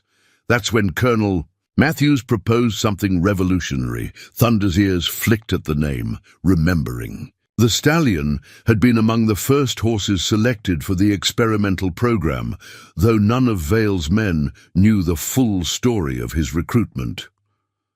Matthews understood something fundamental about cavalry operations, Eleanor explained, while activating another sequence of defensive measures. Traditional military training treated horses as tools, equipment to be utilized. He envisioned something different, genuine partnerships between mount and rider, each choosing to fight alongside the other. Vale's laugh carried bitter recognition. Matthews, the idealist who thought horses could be more than weapons. Blackwood had him removed from command when the program's true potential became clear. Did he? Eleanor's question hung in the rain-soaked air. Or did Matthews simply disappear, along with key elements of the training program, when he realized what Blackwood planned to do with his research? The implication caused several of Vale's men to exchange uneasy glances. Colonel Matthews's fate had become something of a legend in military circles, though few knew the truth. The initial trials exceeded all expectations, Eleanor continued, while Thunder's muscles tensed beneath her touch. Horses demonstrated capabilities that defied conventional understanding, not just improved combat performance, but genuine tactical awareness, the ability to read battlefield situations, anticipate threats, coordinate with their chosen riders. Bennett's forces executed another perfectly timed maneuver, forcing more of Vale's men into increasingly compromised positions. The valley's carefully prepared terrain features continued revealing new aspects of Eleanor's defensive system. Thunder was different from the start, she noted, as the stallion's ears tracked multiple threats through the storm. Most horses showed aptitude for specific aspects of the training, combat maneuvers, tactical positioning, threat assessment, but he grasped everything instinctively, as if he'd been waiting for the opportunity to prove what horses could truly achieve. Vale's face showed growing comprehension as another section of the valley demonstrated its hidden tactical advantages. That's why Blackwood's been obsessed with recapturing him specifically. Thunder wasn't just part of the program, he was its greatest success. Success. Eleanor's laugh held no humor. Is that what Blackwood told you? That Thunder represented the program's achievement? Her hands found another concealed mechanism in the barn's structure. No, Captain. Thunder represented something far more dangerous to men like Blackwood, proof that their entire approach to military horse training was fundamentally flawed. The storm's fury seemed to emphasize her words as more of Vale's planned escape routes. Proved compromised, their mounts, already unsettled by Thunder's presence, grew increasingly agitated as the ground shifted beneath them. You see, Matthews's original vision wasn't about creating weapon systems or tactical assets, Eleanor explained, while Bennett's forces tightened their containment. It was about understanding the true potential of the relationship between horse and rider, about recognizing that genuine partnership, freely chosen by both parties, would always prove superior to forced compliance or conditioned responses. Thunder's muscles coiled as he tracked the movement of Vale's increasingly desperate men. His body language communicated volumes to those who understood warhorse behavior. This wasn't merely trained response, but conscious tactical assessment. The breakthrough came during an unexpected skirmish, Eleanor continued, her voice carrying over the rain. A routine patrol encountered smugglers using experimental weapons. Conventional cavalry tactics proved useless against their new artillery. But Thunder? She paused, remembering. Thunder demonstrated something extraordinary. Vale's men listened with growing attention as she described what happened next.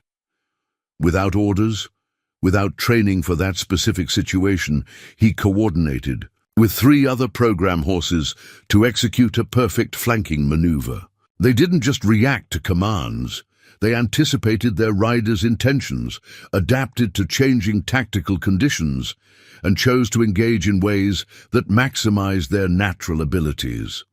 The storm's intensity matched the growing tension as Eleanor revealed more of their shared history. That's when everything changed. Blackwood, who'd seen the program as merely another military asset, suddenly understood its true potential. But he drew exactly the wrong conclusions from what he'd witnessed. Bennett's forces continued their methodical encirclement, while Vale's men discovered more of their tactical options, eliminated by Eleanor's careful preparations. The valley itself seemed to work against them, using their own military training to guide them into increasingly untenable positions. Blackwood believed he'd seen proof that horses could be transformed into living weapons, she explained, while Thunder's ears tracked multiple threats through the modified barn structure. He thought with proper conditioning, with enough force and coercion, he could mass-produce what Thunder and the other program horses had demonstrated. Vale's curse carried genuine understanding. That's why the program split, why Matthews disappeared with key research elements. He knew what Blackwood planned to do. Precisely. Eleanor's hands moved to another hidden mechanism. But Blackwood's obsession blinded him to the fundamental truth. You can't force this kind of partnership. Every attempt to replicate Thunder's capabilities through conditioning or coercion produced exactly the same result: broken horses, failed trials, and mounting casualties. The rain continued falling as she revealed more of their past. The night. Matthews disappeared, taking crucial elements of the research with him. Blackwood showed his true nature. He ordered immediate implementation of his enhanced conditioning protocols, horses that had demonstrated remarkable abilities under Matthews' guidance were subjected to increasingly brutal training methods. Thunder's muscles tensed at the memory, but his posture remained perfectly controlled. Eleanor's touch conveyed volumes to those who understood the depth of their partnership. Not just reassurance, but shared purpose. "What you never knew, Captain," she continued, while Bennett's forces secured another section of the valley, was that Matthews didn't just disappear with research documents. He took something far more valuable: understanding of why the program succeeded and why Blackwood's methods would inevitably fail. Vale's face showed dawning comprehension as more of his tactical options proved compromised by Eleanor's preparations. The conditioning facilities, the specialized training methods we've spent years developing, they were never going to work, were they? "Never," Eleanor confirmed while thunder crashed overhead. "Because you can't force what must be freely given. You can't replicate through coercion what only comes from genuine trust and mutual choice." That's what Matthews understood, what Thunder demonstrated, and what Blackwood's obsession would never let him accept.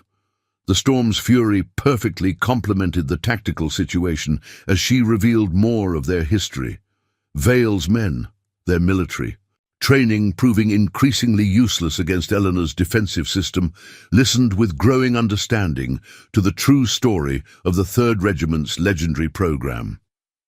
"But here's what fascinates me, Captain," Eleanor noted while activating another sequence of hidden mechanisms. "In all your years working with Blackwood, studying reports from the original program, trying to recreate what Thunder represents, did you ever wonder why certain documents disappeared? Why did specific training elements prove impossible to replicate?" Vale's silence was answered enough as more of his planned positions became untenable. The valley's carefully prepared features continued demonstrating why force and coercion could never achieve what genuine partnership had accomplished. "Because Matthews didn't just take research papers that night," Eleanor explained, as Bennett's forces completed another phase of their containment strategy. "He took something far more crucial: proof that the program's success had nothing to do with conditioning methods or specialized training techniques." Thunder's ears tracked multiple sources of movement while she continued revealing their shared past. The stallion's body language communicated complete confidence in their tactical position, born from years of genuine partnership rather than forced compliance. The true secret, Eleanor announced while the storm raged around them, was understanding that horses like Thunder choose their riders. They choose to fight, to protect, to engage in combat, not because of training or conditioning, but because they've found partners worthy of their trust and loyalty. Vale's men, their military experience proving inadequate against the valley's defensive features, began to grasp the full implications of what she described. This wasn't just history. It was an explanation of why their current tactical situation had become so hopelessly compromised. "So consider carefully, Captain," Eleanor concluded as Thunder emphasized her words.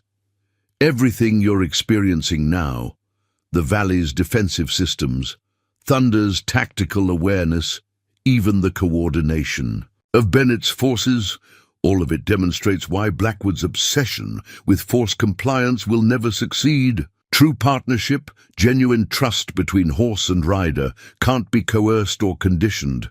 It can only be earned, chosen, freely given by both parties." The night Matthews disappeared, Eleanor continued, as another sequence of defensive measures. Activated, he left something else behind, something Blackwood never found, though he tore the regiment's facilities apart, searching for it. Her hands moved across Thunder's neck with practiced precision. The original training journals, documenting every successful partnership, every failed attempt, every insight into why some horses and riders formed extraordinary bonds, while others never progressed beyond basic military capability. Vale's sharp intake of breath suggested he recognized the significance. Through gaps in the barn's modified structure, his men showed growing comprehension of how thoroughly they'd misunderstood the program's true nature. Those journals revealed patterns, Eleanor explained, while Bennett's forces secured another. Tactical position. Specific characteristics shared by every successful partnership. Not physical attributes or training responses, but something far more fundamental. The capacity for mutual trust, for genuine communication between horse and rider. Thunder's ears flicked forward as more vibrations traveled through the valley. Floor. The stallion's posture communicated volumes about the difference between trained response and conscious tactical choice. Take the Battle of Copper Ridge, she noted, while rain continued falling. Traditional military reports focused on the unusual maneuvers executed by program horses, trying to analyze them as combat techniques that could be replicated through training. But Matthews saw something entirely different, moments of genuine cooperation between mount and rider, each adapting to the other's capabilities in real time. Vale's curse carried frustrated recognition. That's why our conditioning methods never produced consistent results. We were trying to force behaviors that only emerged naturally through partnership. Precisely. Eleanor activated another hidden mechanism that caused several of his men's positions to become increasingly unstable. But Blackwood refused to accept this reality. He believed enough force, enough specialized conditioning would eventually break through what he saw as merely psychological barriers. Bennett's forces executed another coordinated movement, demonstrating the difference between military precision and genuine tactical awareness. Vale's remaining men, their training proving inadequate against Eleanor's defensive system, watched with growing unease. The program's early successes came from recognizing individual characteristics, she continued, while Thunder tracked multiple threats through the modified barn structure. Some horses showed natural aptitude for direct combat, others for reconnaissance or tactical coordination. Matthews's genius lay in allowing these tendencies to develop naturally, pairing each mount with riders whose abilities complemented their unique strengths. The storm's intensity matched the gravity of her revelations, as more of Vale's tactical options proved compromised. Their mounts, increasingly agitated by Thunder's presence, communicated through body language what their riders had failed to grasp: the fundamental difference between forced compliance and willing partnership. Thunder's particular gift, Eleanor explained while activating another sequence of terrain modifications, wasn't just combat capability or tactical awareness, though he excelled at both. His true talent lay in understanding the relationship between horse and rider, in demonstrating why trust freely given always proves superior to obedience compelled through force. Vale's men listened with growing attention as she described a particular incident during the border wars. A night operation against weapons smugglers went badly wrong.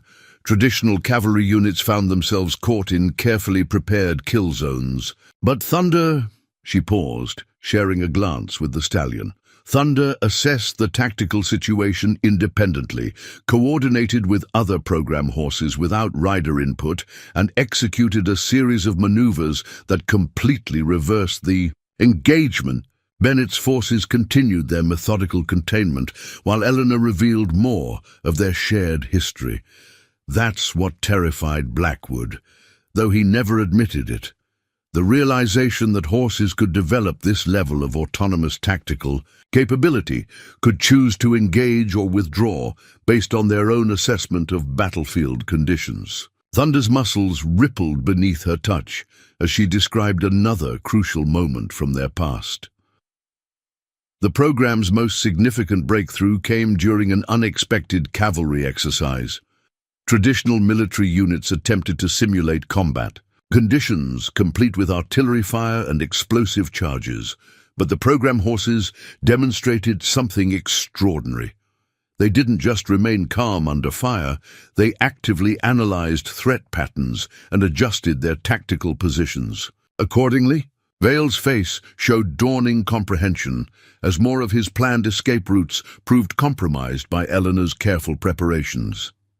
That's why Blackwood became obsessed with replicating specific behaviors rather than understanding the underlying principles. He couldn't accept that horses could develop this level of independent tactical awareness. His fundamental mistake, Eleanor confirmed while the storm raged around them, was believing that military efficiency required absolute control. That partnership between horse and rider meant dominance rather than cooperation. Every failed conditioning attempt, every broken horse, every ruined facility simply reinforced his determination to force what could only be freely chosen. Bennett's forces executed another perfectly timed maneuver, demonstrating how genuine tactical cooperation between mount and rider differed from mere military precision. Vale's men, their training proving increasingly inadequate against the valley's defensive features, began to understand why their current situation had become so hopelessly compromised. Matthews's final journal entry, Eleanor revealed while Thunder's ears tracked multiple sources of movement, contained a warning that Blackwood should have heeded. The moment we try to force this bond, to compel through conditioning what must arise naturally through trust, we destroy the very thing that makes these partnerships extraordinary. But Blackwood's obsession with control, with transforming living creatures into predictable weapons, made him blind to this fundamental truth. The rain continued falling as she shared another crucial detail from their shared past.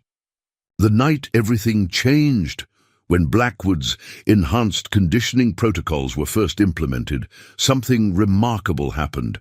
Every single program horse, even those who had demonstrated extraordinary combat capabilities, chose retreat over submission. They recognized instinctively what Blackwood refused to accept, that true partnership cannot exist where choice is denied.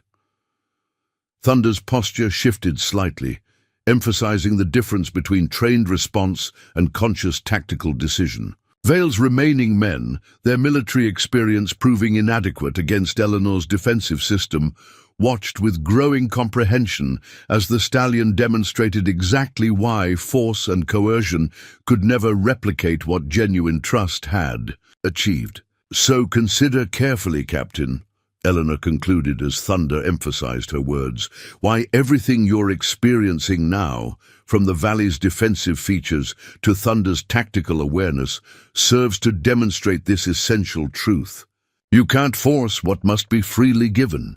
You can't compel through conditioning what only emerges through genuine partnership." That's what Matthews understood, what Thunder proved, and what Blackwood's obsession will never let him accept. The storm's momentary lull ended as Vale made his decision, signaling his men to execute what he thought was a coordinated assault.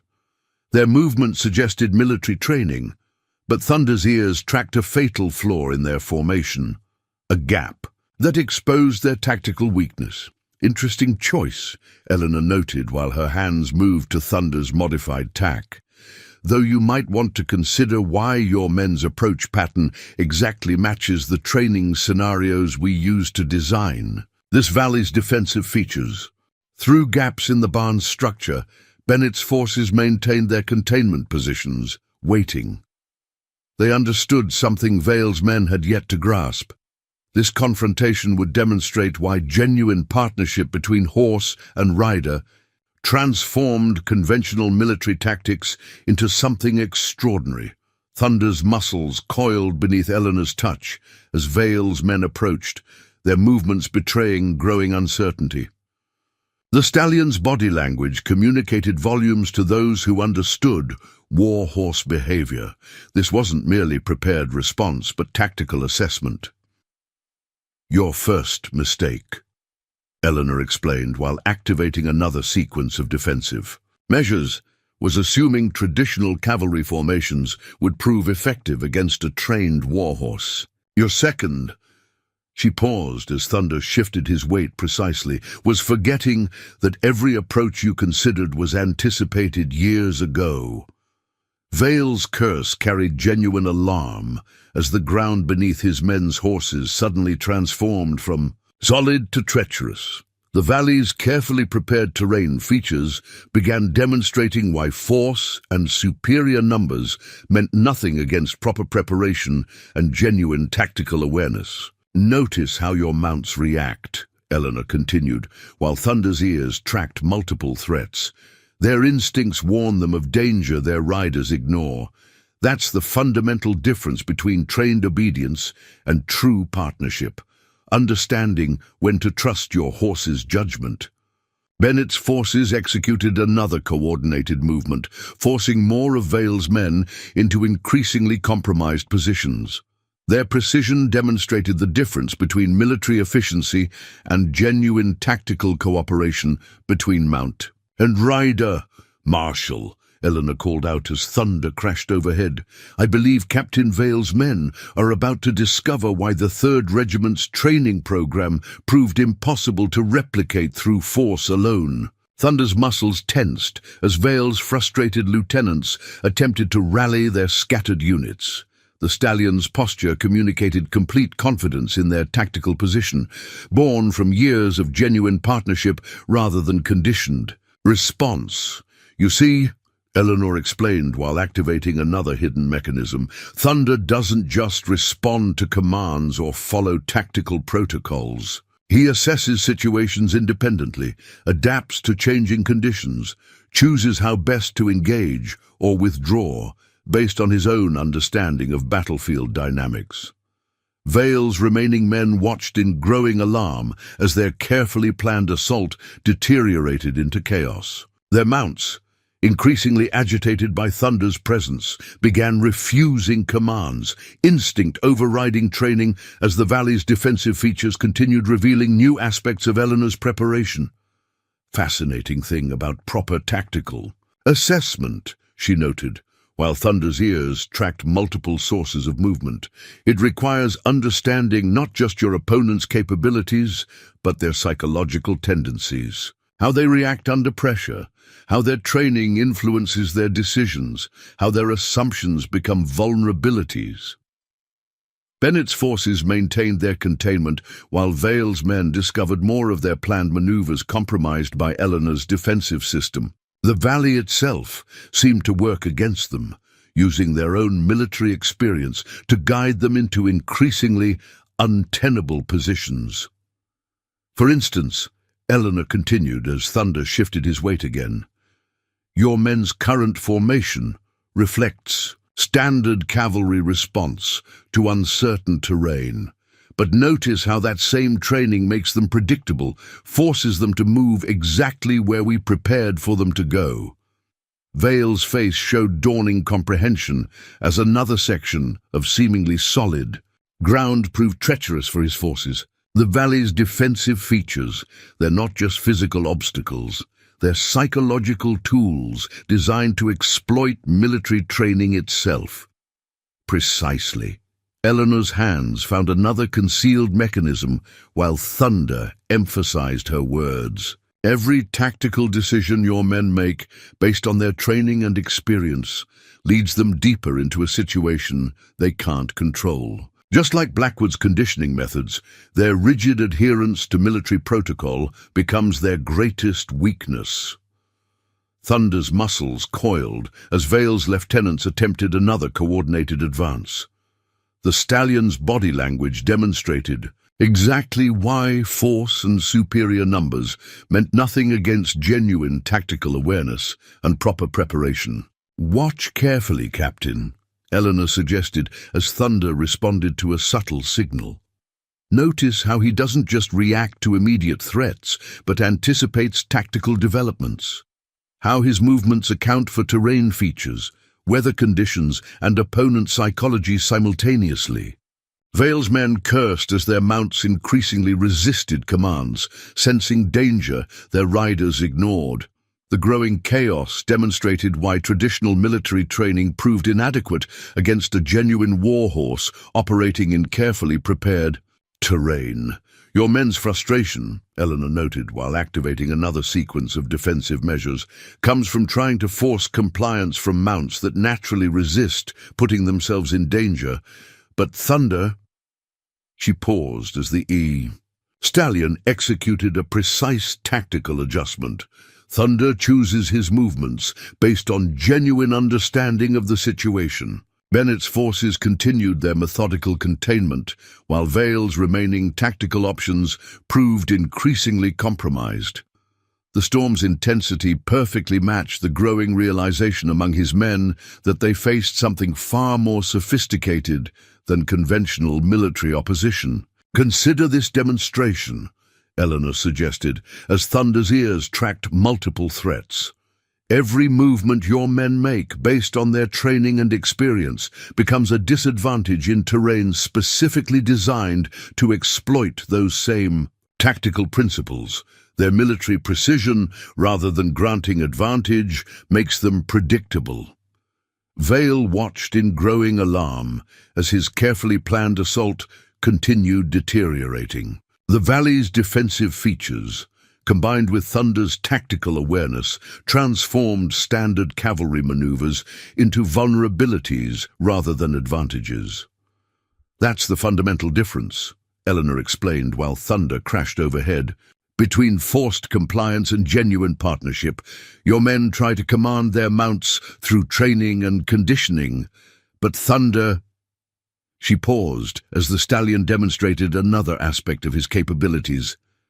Thunder engages as a tactical partner, choosing his responses based on genuine understanding of battlefield dynamics. Bennett's forces executed another coordinated movement, forcing more of Vale's men into increasingly compromised positions.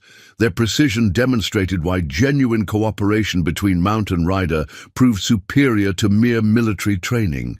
"So, observe carefully," Eleanor suggested, as Thunder's muscles tensed beneath her touch. "Watch how a true warhorse operates in terrain specifically prepared to complement his capabilities. Notice how each tactical decision your men make, based on their military experience, leads them deeper into a situation they can't control through force alone." Vale's curse carried genuine understanding, as more of his planned positions proved untenable. The valley's carefully prepared features continued demonstrating why traditional cavalry tactics meant nothing against proper preparation and genuine tactical awareness. "Your men's training," Eleanor noted, while Thunder tracked multiple sources of movement, "teaches them to maintain formation, to execute coordinated maneuvers, to respond to specific tactical situations according to established protocols. But against a genuine warhorse operating in prepared terrain," she paused as another section of ground proved treacherous. "Those same protocols become predictable weaknesses." Bennett's forces maintained their containment, while Vale's increasingly frustrated lieutenants discovered more of their military experience rendered useless by Eleanor's defensive system. The growing chaos demonstrated exactly why force and superior numbers proved inadequate against genuine partnership between horse and rider. "This confrontation," Eleanor announced as Thunder emphasized her words, "serves a purpose beyond mere tactical demonstration. It proves why Blackwood's obsession with forced compliance, with controlling through conditioning what can only emerge through trust, will never succeed in recreating what Thunder represents." The storm's intensity matched the growing realization. among Vale's men that they faced something far more sophisticated than conventional military opposition. Their mounts' increasing resistance to commands demonstrated why genuine partnership would always prove superior to forced obedience. Remarkable. "The thing about tactical advantage," Eleanor observed, as Vale's men discovered another of their planned positions compromised. "It's not just about superior position or numerical strength. It's about understanding how your opponent's strengths can become weaknesses in the right circumstances." Thunder's ears pivoted as more of Vale's lieutenants attempted to rally their scattered units. The stallion's movements demonstrated a level of tactical awareness that made several of Bennett's veteran soldiers exchange knowing glances. "Take your current formation," Eleanor suggested, while activating another hidden mechanism. "Standard cavalry response to uncertain terrain, maintain cohesion, establish clear lines of communication, secure tactical positions. But in this valley—" She paused as another section of ground shifted treacherously. "Those same protocols force you into increasingly vulnerable positions." Vale watched in growing frustration as his carefully planned assault continued unraveling. The rain's intensity perfectly matched the mounting tension as his men discovered more of their military training rendered useless by Eleanor's defensive preparations. "Your mounts understand instinctively what their riders ignore," she explained while Thunder shifted his weight with precise calculation. "They sense the difference between natural hazards and deliberately prepared tactical features. Their resistance isn't disobedience, it's self-preservation." Bennett's forces executed another coordinated movement, demonstrating why genuine cooperation between horse and rider proved superior to mere conditioned response. Their precision showed understanding of the valley's defensive features that Vale's men fatally lacked. "Notice how Thunder analyzes developing situations," Eleanor suggested, as the stallion tracked multiple threats simultaneously. "He doesn't just react to immediate tactical changes. He anticipates operational patterns, adjusts his position to account for terrain modifications, coordinates his movements with Bennett's forces without explicit communication." Vale's curse carried genuine alarm as more of his men found their planned maneuvers compromised by the valley's carefully prepared features. Their mounts' growing agitation demonstrated why forced compliance would never match genuine tactical partnership.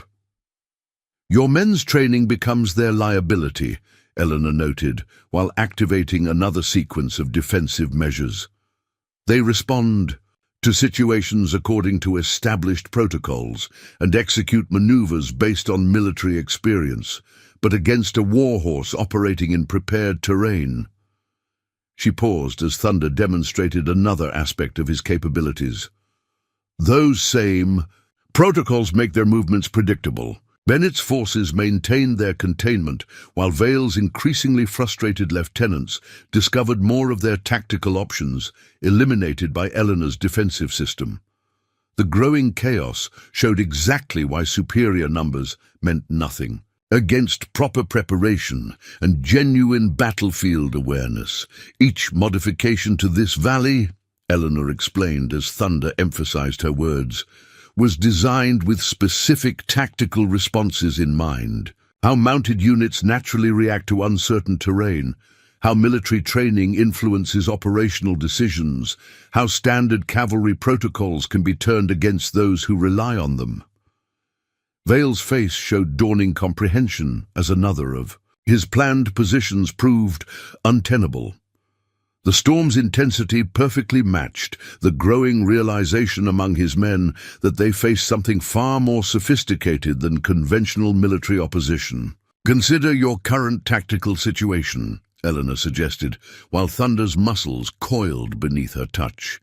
"Every movement your men make, based on their training and experience, forces them deeper into compromised positions. Their military precision, rather than providing advantage, makes their responses predictable and exploitable." Bennett's forces executed another coordinated maneuver, forcing more of Vale's men into increasingly vulnerable positions.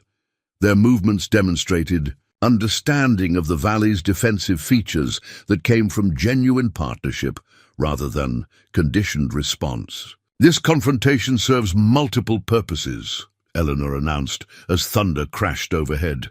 "Beyond demonstrating why force and superior numbers prove inadequate against proper preparation, it shows why Blackwood's obsession with controlling, through conditioning, what can only emerge through trust will never succeed."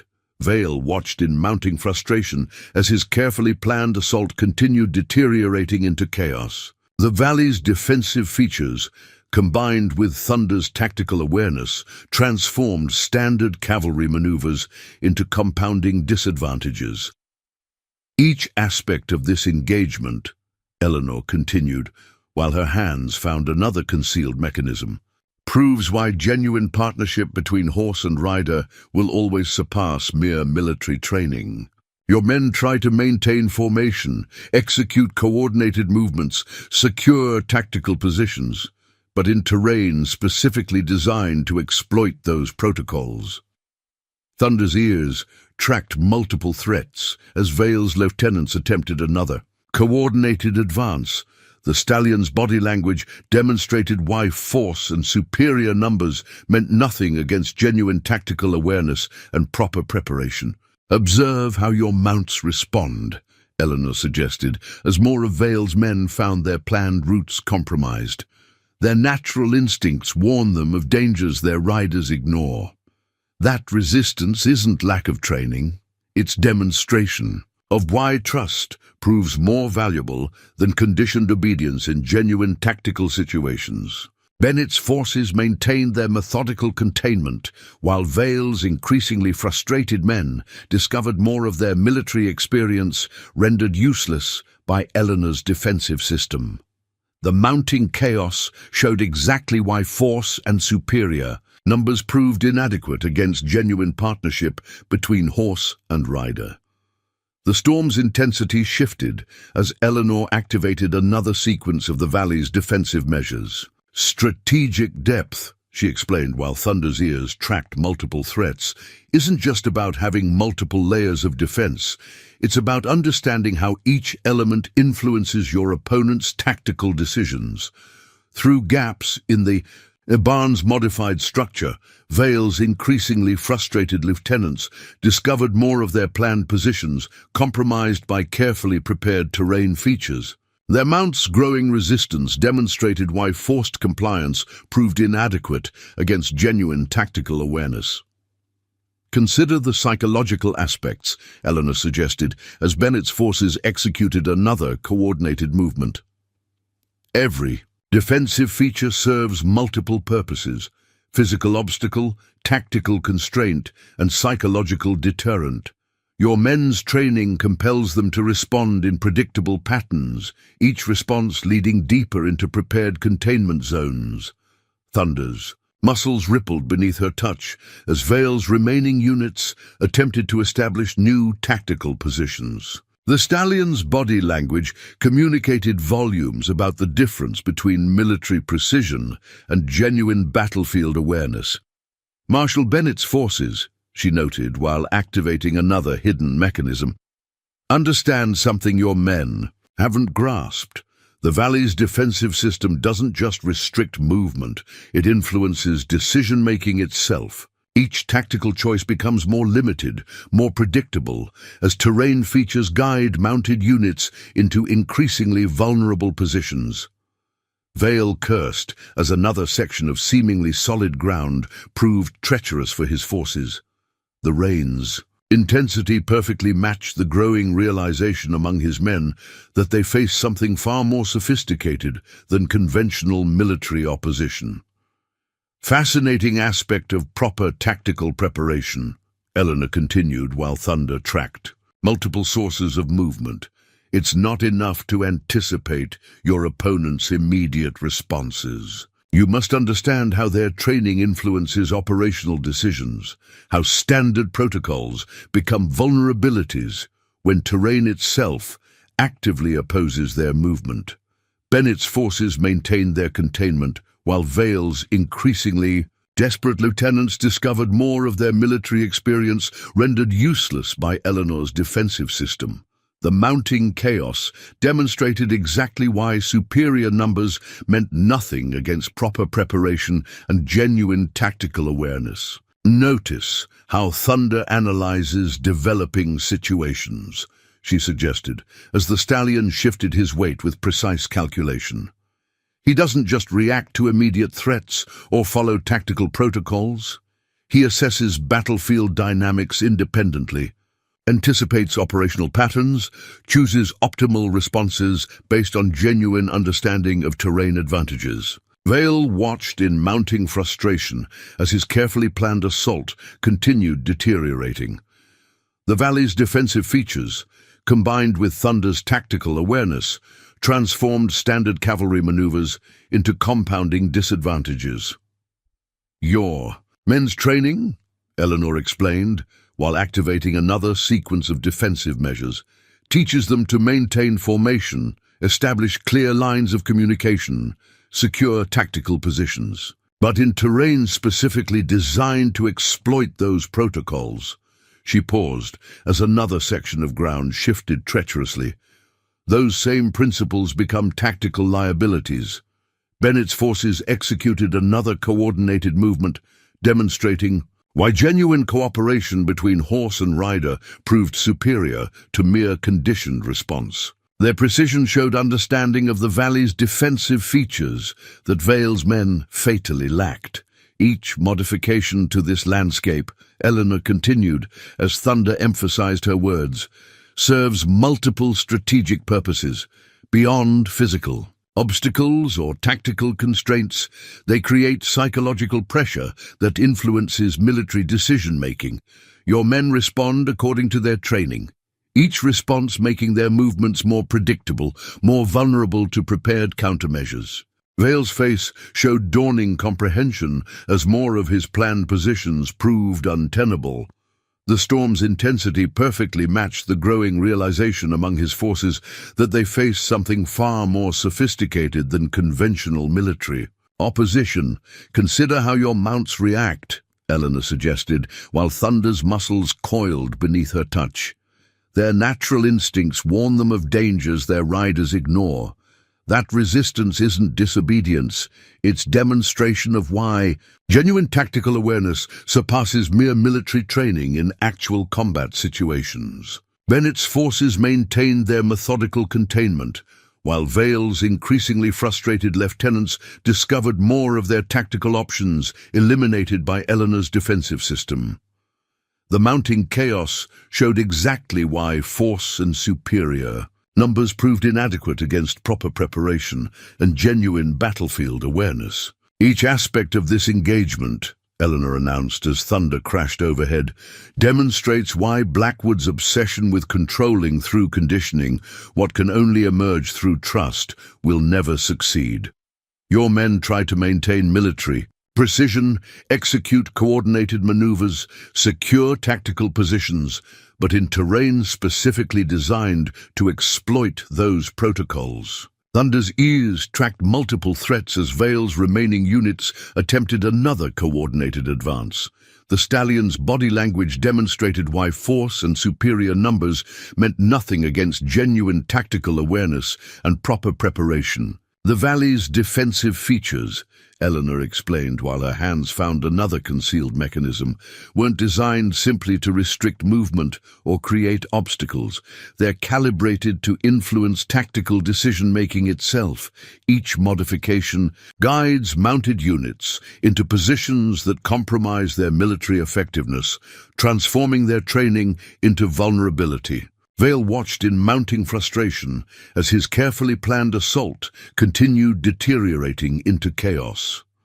The valley's defensive features, combined with Thunder's tactical awareness, demonstrated why conventional military responses proved inadequate against properly prepared terrain. "Observe how Thunder coordinates with Bennett's forces," Eleanor suggested, as more of Vale's men found their planned routes compromised. "No explicit communication needed, Genuine tactical awareness allows immediate understanding of developing situations. Your men try to maintain formation, execute standard protocols, but against a warhorse operating in prepared terrain. The storm's intensity shifted again as Eleanor activated another sequence of defensive measures. Vale's increasingly desperate lieutenants discovered more of their military experience rendered useless by the valley's carefully prepared features. Their mounts' growing resistance demonstrated why forced compliance could never match genuine tactical partnership. Strategic depth, Eleanor continued, while Thunder tracked multiple sources of movement, requires understanding how terrain features influence both physical movement and psychological response. Your men's training compels them to react according to established protocols, each reaction making their tactical situation more precarious, more predictable. Bennett's forces executed another coordinated maneuver, forcing more of Vale's men into increasingly vulnerable positions. Their movements demonstrated understanding of the valley's defensive features that came from genuine partnership rather than conditioned response. Consider the cumulative effect, Eleanor suggested as Thunder emphasized her words. Each tactical decision your men make, based on their military experience, leads them deeper into compromised positions. Their training, rather than providing advantage, becomes liability in terrain, specifically designed to exploit standard cavalry responses. Vale's curse carried genuine alarm as another section of ground proved treacherous for his forces. The rain's intensity perfectly matched the mounting tension as his men discovered more of their planned maneuvers, compromised by Eleanor's defensive preparations. "This confrontation," Eleanor announced while Thunder's muscles coiled beneath her touch, "serves to demonstrate why genuine partnership between horse and rider will always surpass mere military training. Your men try to maintain tactical cohesion, execute coordinated movements, secure defensive positions, but against a warhorse operating in prepared terrain." Bennett's forces maintained their containment, while Vale's increasingly frustrated. Lieutenants discovered more of their tactical options, eliminated by Eleanor's defensive system. The mounting chaos showed exactly why force and superior numbers proved inadequate against proper preparation and genuine battlefield awareness. Each modification to this valley, Eleanor continued as Thunder crashed overhead, was designed with specific tactical responses in mind. How mounted units naturally react to uncertain terrain, how military training influences operational decisions, how standard cavalry protocols can be turned against those who rely on them.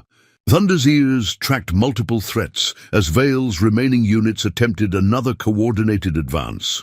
The stallion's body language demonstrated why force and superior numbers meant nothing against genuine tactical awareness and proper preparation. "Your men's formation reflects classic cavalry doctrine," Eleanor observed, as Vale's lieutenants attempted another coordinated advance. "Maintain tactical cohesion, establish clear lines of sight, secure elevated positions, but observe how Thunder anticipates these standard protocols." The stallion's weight shifted subtly, his positioning demonstrating intimate knowledge of how military units respond under pressure. Through gaps in the barn's structure, Bennett's forces continued their methodical containment, each movement exploiting the valley's carefully prepared features. "Notice the interplay between natural terrain and modified elements," Eleanor suggested, while activating another hidden mechanism. Stream beds that appear normal but channel-mounted movement in specific directions. Rock formations positioned to create tactical bottlenecks. Even the vegetation serves strategic purposes. Certain trees placed precisely to influence line-of-sight calculations. Vale's face showed growing comprehension as more of his planned escape routes proved compromised. The storm's intensity perfectly matched the mounting realization among his men that conventional military responses only worsened their tactical situation. "Each defensive feature," Eleanor explained, as Thunder's ears tracked multiple threats, was designed with specific psychological factors in mind. How cavalry units assess terrain under combat conditions, how experienced officers calculate tactical advantages, how military training influences operational decision-making. Bennett's forces executed another coordinated maneuver, demonstrating understanding of the valley's defensive system that came from genuine partnership rather than conditioned response. Their movements highlighted why superior numbers meant nothing against proper preparation and authentic tactical awareness. Consider how the modified terrain affects mounted combat dynamics. Eleanor continued while her hands found another concealed. Control. Slopes that appear gentle but destabilize cavalry charges, clearings that seem to offer tactical advantage but expose units to prepared countermeasures. Ground that looks solid until specific pressure triggers carefully engineered instability. Vale watched in mounting frustration as his carefully planned assault deteriorated further. The valley's defensive features, combined with Thunder's tactical awareness, transformed textbook cavalry maneuvers into compounding disadvantages. Your officer's experience becomes liability, Eleanor noted, as more of Vale's men found their positions compromised. They recognize standard tactical patterns, attempt to exploit what appear to be conventional terrain features, but each assessment, each military response, guides them deeper into prepared containment zones.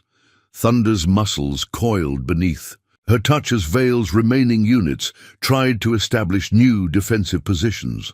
The stallion's body language demonstrated why force and regimented training proved inadequate against genuine battlefield awareness. Observe how Thunder coordinates multiple tactical elements simultaneously, Eleanor suggested, while activating another sequence of defensive measures.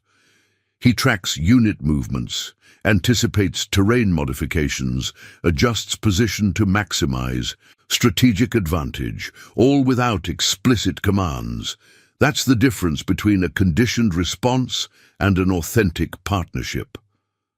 Bennett's forces maintained their methodical containment, while Vale's increasingly desperate lieutenants discovered more of their military experience rendered counterproductive by Eleanor's defensive system. The mounting chaos showed exactly why rigid protocols failed against properly prepared opposition. The valley's design incorporates lessons from every major cavalry engagement of the border wars, Eleanor explained as Thunder emphasized her words. How mounted units react when standard tactics fail, how military training influences strategic adaptation, how experienced officers respond to deteriorating tactical situations. Vale's curse carried genuine alarm as another section of ground proved treacherous for his forces. The rain's intensity perfectly matched the growing tension as his men realized their conventional military responses only hastened their tactical collapse. Strategic depth, Eleanor continued while Thunder tracked multiple sources of movement, means understanding how each defensive element affects both immediate tactical choices and long-term operational capabilities. Your men's training compels specific responses, each reaction limiting their future options, making their movements increasingly predictable. Bennett's forces executed another coordinated maneuver, forcing more of Vale's men into compromised positions. Their movements demonstrated understanding of the valley's defensive features that came from authentic tactical partnership rather than regimented conditioning. Notice how your mounts resist certain approaches, Eleanor suggested, as more of Vale's planned routes proved untenable. Their natural instincts recognize dangers their riders ignore. That hesitation isn't failure training, it's demonstration of why genuine tactical awareness surpasses conditioned response in actual combat situations. The storm's intensity shifted again as Eleanor activated another sequence of defensive measures. Vale's increasingly frustrated officers discovered more of their military expertise rendered useless by the valley's carefully prepared features. Their mounts' growing resistance demonstrated why forced compliance could never match authentic tactical partnership. Through the intensifying storm, Marshal Bennett's voice carried clear authority as his forces continued their methodical containment. "Secure the western approach," he commanded, each order demonstrating intimate familiarity with Eleanor's defensive system. "Watch for destabilized terrain features." Eleanor's hands moved across Thunder's modified tack while observing Bennett's precise coordination. "Interesting how paths cross," she addressed Vale's increasingly desperate men. The Marshal wasn't always a lawman. Before accepting his badge, he served with the 3rd Regiment's Support Division. Thunder's ears flicked forward as Bennett's forces executed another perfectly timed maneuver. The Stallion's recognition of their tactical patterns suggested shared history beyond simple military coordination. "Your intelligence reports missed crucial details," Eleanor noted, while activating another hidden mechanism. Like how Marshal Bennett spent 3 years studying the program's training methods, learning why genuine partnership between horse and rider transformed conventional military doctrine. Vale's face showed dawning comprehension as more of his planned positions proved untenable. That's why his men move differently. They understand the valley's defensive features from experience rather than observation. Precisely. Eleanor's confirmation carried weight as Bennett's forces demonstrated another aspect of their tactical awareness.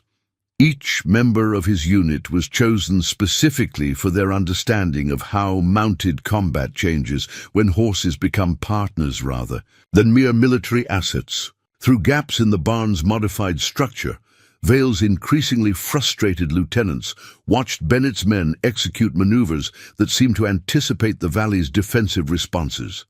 Their coordination demonstrated why authentic tactical partnership surpassed conventional military training. "Take Deputy Sarah Chen," Eleanor suggested, while Thunder tracked multiple threats simultaneously. Before joining Bennett's unit, she worked with frontier veterinarians studying equine behavior under combat conditions.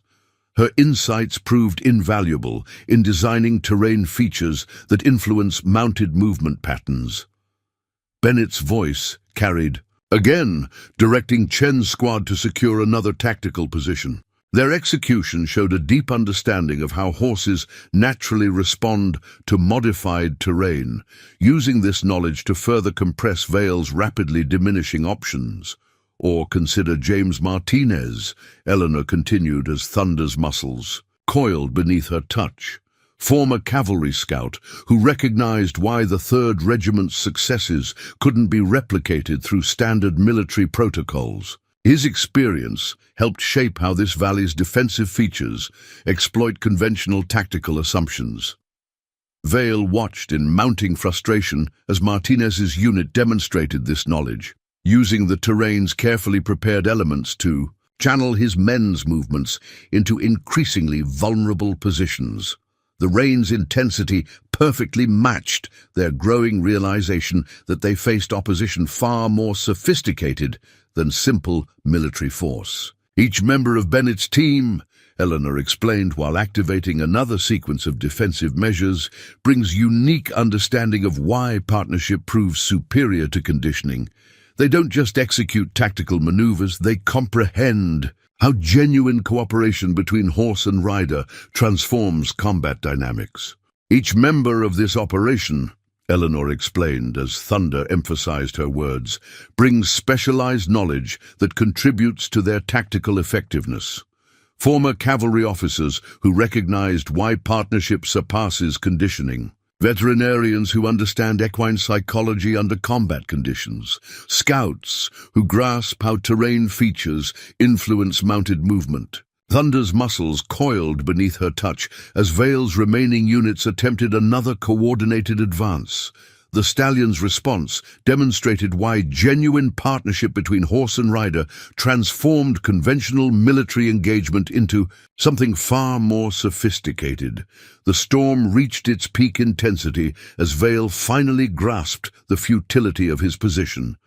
Through the rain, Bennett's forces had completed their containment while Thunder maintained perfect tactical positioning, every muscle ready for whatever choice the desperate captain might make. "Consider your situation carefully," Eleanor suggested, while her hands remained steady on Thunder's neck. "Your men trapped in compromised positions, their mounts increasingly resistant to commands, every standard military response leading deeper into tactical disadvantage.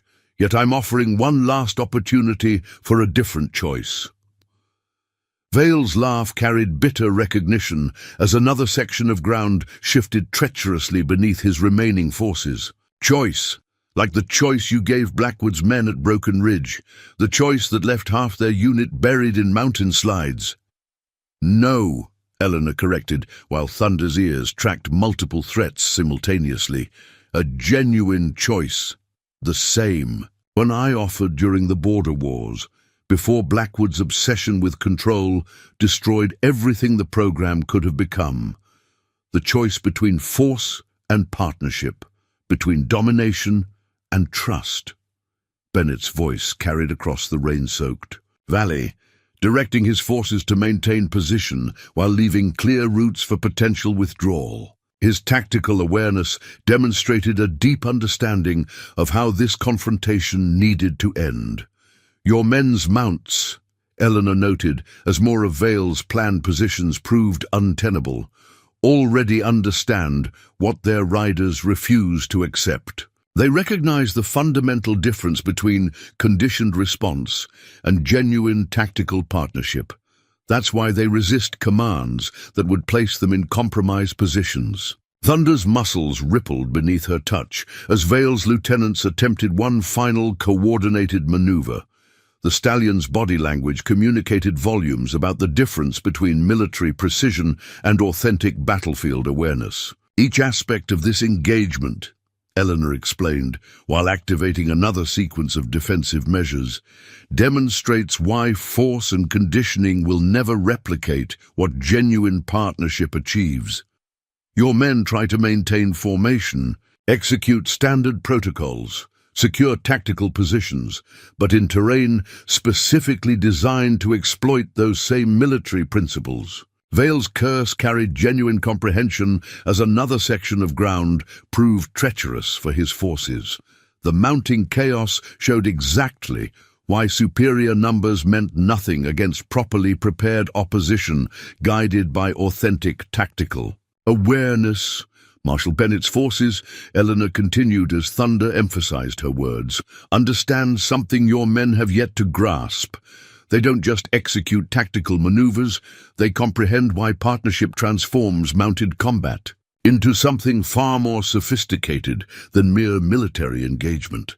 Through gaps in the barn's modified structure, Vale's increasingly desperate lieutenants watched Bennett's teams demonstrate this understanding. Their coordination showed why authentic tactical awareness would always surpass conventional military training. "But here's what fascinates me," Eleanor observed, while Thunder tracked multiple sources of movement. "Even now, facing undeniable proof that force and conditioning have failed, Blackwood continues his obsession with control. He sends men like you to capture what can only be freely given, to dominate what can only be earned through trust."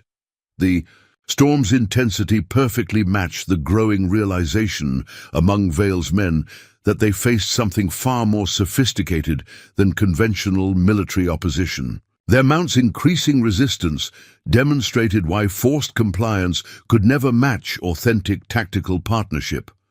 "Your choice now," Eleanor announced as Thunder crashed overhead, "isn't about tactical advantage or military protocol.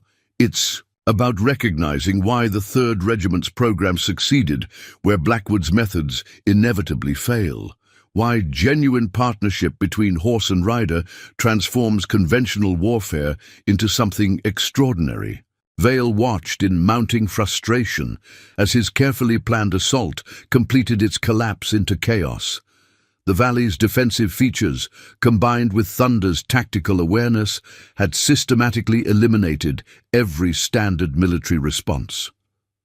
Consider, What you've witnessed here, Eleanor suggested, while her hands found another concealed mechanism. How terrain features influence both physical movement and psychological response. How military training becomes liability when opponents understand mounted combat dynamics. How genuine partnership surpasses mere conditioned behavior in actual tactical situations. Bennett's forces maintained their methodical containment, while Vale's increasingly frustrated officers discovered more of their experience, rendered counterproductive by the valley's carefully prepared features. Their mounts' growing resistance proved why forced compliance could never match authentic tactical awareness. Each member of this operation, Eleanor explained as Thunder emphasized her words, demonstrates why partnership proves superior to conditioning. From Bennett's specialized units to Thunder's tactical cooperation, genuine understanding transforms conventional military engagement into something far more sophisticated. Vale's face showed final comprehension as more of his planned positions proved untenable. The rain's intensity perfectly matched the mounting realization among his men that their conventional military responses only hastened their tactical collapse.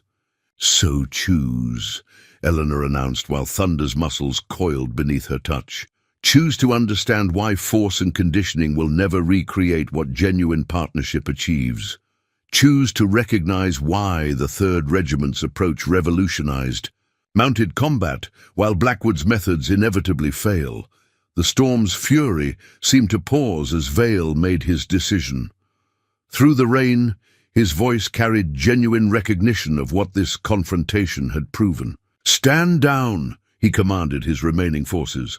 "We've lost this engagement, but more importantly, we've lost the argument it represents." Thunder's ears tracked multiple sources of movement as Bennett's forces began securing Vale's surrendering. "Men," the stallion's body language demonstrated why genuine partnership between horse and rider would always surpass mere military training. "Fascinating thing about choices," Eleanor observed while activating the final sequence of defensive measures. "They reveal fundamental truths about those who make them. Your decision here, Captain, suggests you've finally grasped why partnership proves superior to force, why trust achieves what conditioning never could." The rain began to ease as Bennett's teams completed their containment operation. Through the clearing storm, the valley's carefully prepared features stood as testament to why authentic tactical awareness would always triumph over conventional military doctrine. "Remember this moment," Eleanor suggested as Thunder provided final emphasis to her words. "Remember how terrain features influenced tactical decisions, how military training proved inadequate against genuine partnership, how force and conditioning failed where trust and cooperation succeeded." Vale's nod carried genuine understanding as his men surrendered their weapons. The confrontation had demonstrated more than tactical superiority. It had proven why the 3rd Regiment's approach to mounted combat would always surpass Blackwood's obsession with control. "Your report to Blackwood," Eleanor concluded while Thunder maintained perfect tactical positioning, "should explain why his methods will never succeed, why genuine partnership between horse and rider transforms conventional warfare into something extraordinary. Why trust, freely given and earned through respect, achieves what force and conditioning never could." The storm's final rumbles faded as Bennett's forces secured the last of Vale's men. Through the clearing sky, the valley stood as testament to why authentic tactical awareness, built on genuine partnership and trust, would always prove superior to mere military precision or conditioned response. In the end, Thunder's presence beside Eleanor demonstrated everything this confrontation had sought to prove: that true partnership, based on mutual trust and respect, transforms conventional engagement into something far more sophisticated than mere military doctrine could achieve. The legend of the widow with her battle-trained horse would grow, But more importantly, it would serve as a reminder that some things cannot be taken by force, only earned through genuine understanding and trust. Up next, you've got two more standout stories right on your screen. If this one hits the mark, you won't want to pass these up. Just click and check them out. And don't forget to subscribe and turn on the notification bell so you don't miss any upload from us.